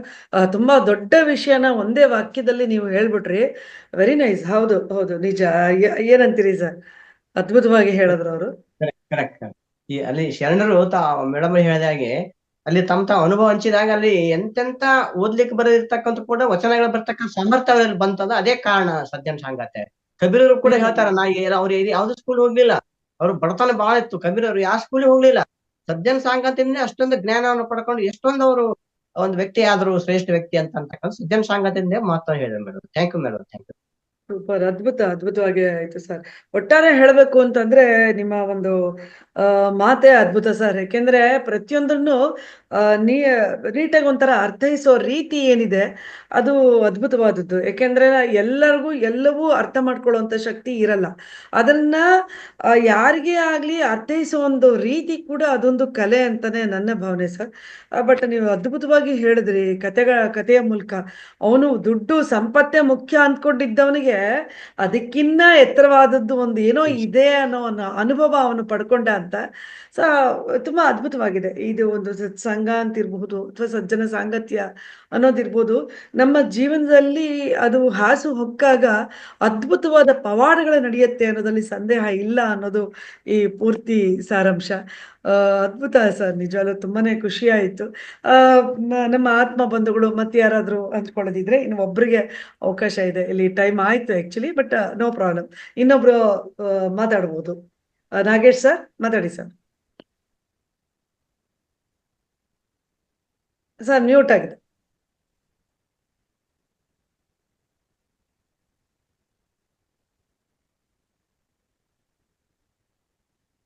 ಎಲ್ಲ ಆತ್ಮಬಂಧುಗಳಿಗೆ ನಮಸ್ಕಾರ. ಶೇಖರಯ್ಯ ಸರ್ ಅವರು ಬಾರಿ ಅದ್ಭುತವಾಗಿ ಹೇಳಿದ್ರು. ಆ ಮಾತು ನಾವು ನಮ್ಮ ಜೀವನದಲ್ಲಿ ಅಳವಡಿಸಿಕೊಂಡ್ರೆ ನಮ್ಮ ಮುಂದಿನ ಪರಂಪರೆ ಕೂಡ ಇದಾಗಿತ್ತು ಒಳ್ಳೇದಾಗ್ತದೆ. ನಮ್ಮ ಮಕ್ಕಳಿಗೆ ಅಥವಾ ನಮ್ಮ ಸಂಘದವರಿಗೆ ಇದನ್ನು ಸತ್ಸಂಗಕ್ಕೆ ನಾವು ಕೂಡ ಇಂಥ ರೀತಿಯ ಸತ್ಸಂಗವನ್ನು ನಾವು ಮಾಡಿದ್ರೆ ಇದರಿಂದ ನಾವು ಎಷ್ಟೋ ಉಪಕಾರವನ್ನು ಪಡೆಯುತ್ತೇವೆ ಅಂತ ಹೇಳಿ ನನ್ಗೆ ಹೇಳುತ್ತೇವೆ. ಸೊ ಶೇಖರಯ್ಯನವರಿಗೆ ಇನ್ನೊಂದು ಸಲ ಧನ್ಯವಾದಗಳು. Thank you sir. Thank you. ಧನ್ಯವಾದಗಳು. ಧನ್ಯವಾದ ಸರ್. ತುಂಬಾ ಚೆನ್ನಾಗಿ ಹೇಳಿದ್ರಿ ಸರ್. ಇಂಥ ಸಜ್ಜನ ಸಾಂಗತ್ಯ ಅನ್ನೋದು ಬರೀ ಮಾತಾಗಿರ್ಬಾರ್ದು ಅನ್ನೋದು ನಿಜ. ಯಾಕೆಂದ್ರೆ ಇಲ್ಲಿ ಅದ್ಭುತವಾದ ವಿಚಾರಧಾರೆಗಳು ಇರುತ್ತೆ. ನಾವೆಲ್ಲರೂ ಸಾಕಷ್ಟು ಜ್ಞಾನವನ್ನ ಪಡ್ಕೊಳ್ತೇವೆ ಈ ಸಜ್ಜನ ಸಾಂಗತ್ಯದಿಂದ ಅಂತ ಅನ್ನುವಂಥ ಮಾತು ಸತ್ಯ ಅದು. ಏಕೆಂದ್ರೆ ನಮ್ಮ ಆತ್ಮ ಬಂಧುಗಳು ಪ್ರತಿಯೊಬ್ರು ಮಾತಾಡೋದಕ್ಕೆ ಹತ್ತೊರಿತಿರ್ತಾರೆ.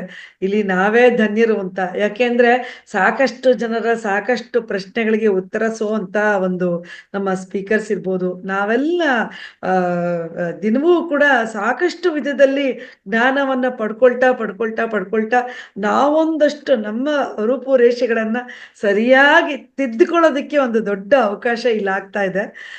ಅದ್ಭುತವಾದದ್ದು ಸರ್. ನಮ್ಮೆಲ್ಲರ ಜೀವನವೇ ಒಂಥರ ಅದ್ಭುತ ಅಂತ ಅನ್ಸುತ್ತೆ ಈ ಒಂದು ಸಜ್ಜನ ಸಾಂಗತ್ಯದಿಂದ. ಎನಿವೇ ಸರ್, ನಿಮಗೆ ತುಂಬ ಹುರಿದ ಧನ್ಯವಾದಗಳು.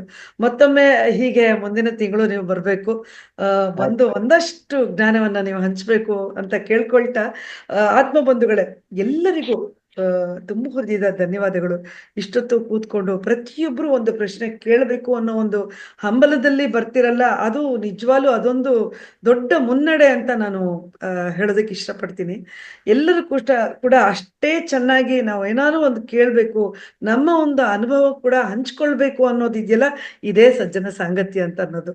ಯಾಕೆಂದ್ರೆ ಒಬ್ರಿಗೊಬ್ರು ನಾವು ತಿಳ್ಕೊಂಡು ನಾವು ನಡೆದಾಗ, ಪ್ರತಿಯೊಂದನ್ನ ಅರ್ಥೈಸಿಕೊಂಡಾಗ, ಅದನ್ನ ನಮ್ಮನ್ನ ಜೀವನದಲ್ಲಿ ಅಳವಡಿಸ್ಕೊಂಡಾಗ ಅದೇ ಒಂದು ಸಾರ್ಥಕತೆ ಅನ್ನೋದು. ನಿಜವಾಗ್ಲೂ ಎಲ್ಲ ಆತ್ಮಬಂಧುಗಳು ಮತ್ತೊಮ್ಮೆ ನಮಸ್ಕಾರಗಳನ್ನ ತಿಳಿಸ್ತಾ, ಶೇಖರಯ್ಯ ಸರ್ ನಿಮಗೂ ಕೂಡ ಮತ್ತೊಮ್ಮೆ ನಿಮಗೆ ಧನ್ಯವಾದಗಳನ್ನ ಅರ್ಪಿಸ್ತಾ, ಎಲ್ಲ ಆತ್ಮಬಂಧುಗಳಿಗೂ ಧನ್ಯವಾದಗಳು. ಹಾಗೂ ನಮ್ಮ ಈ ಕಾರ್ಯಕ್ರಮವನ್ನ ನಾನು ಇವತ್ತು ಸಂಪನ್ನಗೊಳಿಸ್ತಾ ಇದ್ದೇನೆ. ನಾಳೆ ವಿಶಾಲಾಕ್ಷಿ ಮೇಡಮ್ ಬರ್ತಿದ್ದಾರೆ, ಅವರು ಕೂಡ ಅದ್ಭುತವಾದ ವಿಷಯವನ್ನ ತರ್ತಾ ಇದ್ದಾರೆ ಅಂತ ಹೇಳ್ತಾ, ಯಾರೂ ಮಿಸ್ ಮಾಡ್ಕೋಬೇಡಿ. ನಿಮ್ಮ ಬಂಧು ಬಳಗ, ಸ್ನೇಹಿತರು ಯಾರಿದ್ರು ಅವ್ರನ್ನೂ ಕರ್ಕೊಂಡು ಬನ್ನಿ, ಒಂದಷ್ಟು ಜ್ಞಾನವನ್ನ ನಾವು ಪಡ್ಕೊಳ್ಳೋಣ ಅಂತ ಹೇಳ್ತಾ ಎಲ್ಲರಿಗೂ ನಮಸ್ಕಾರ. Thanks. Okay sir.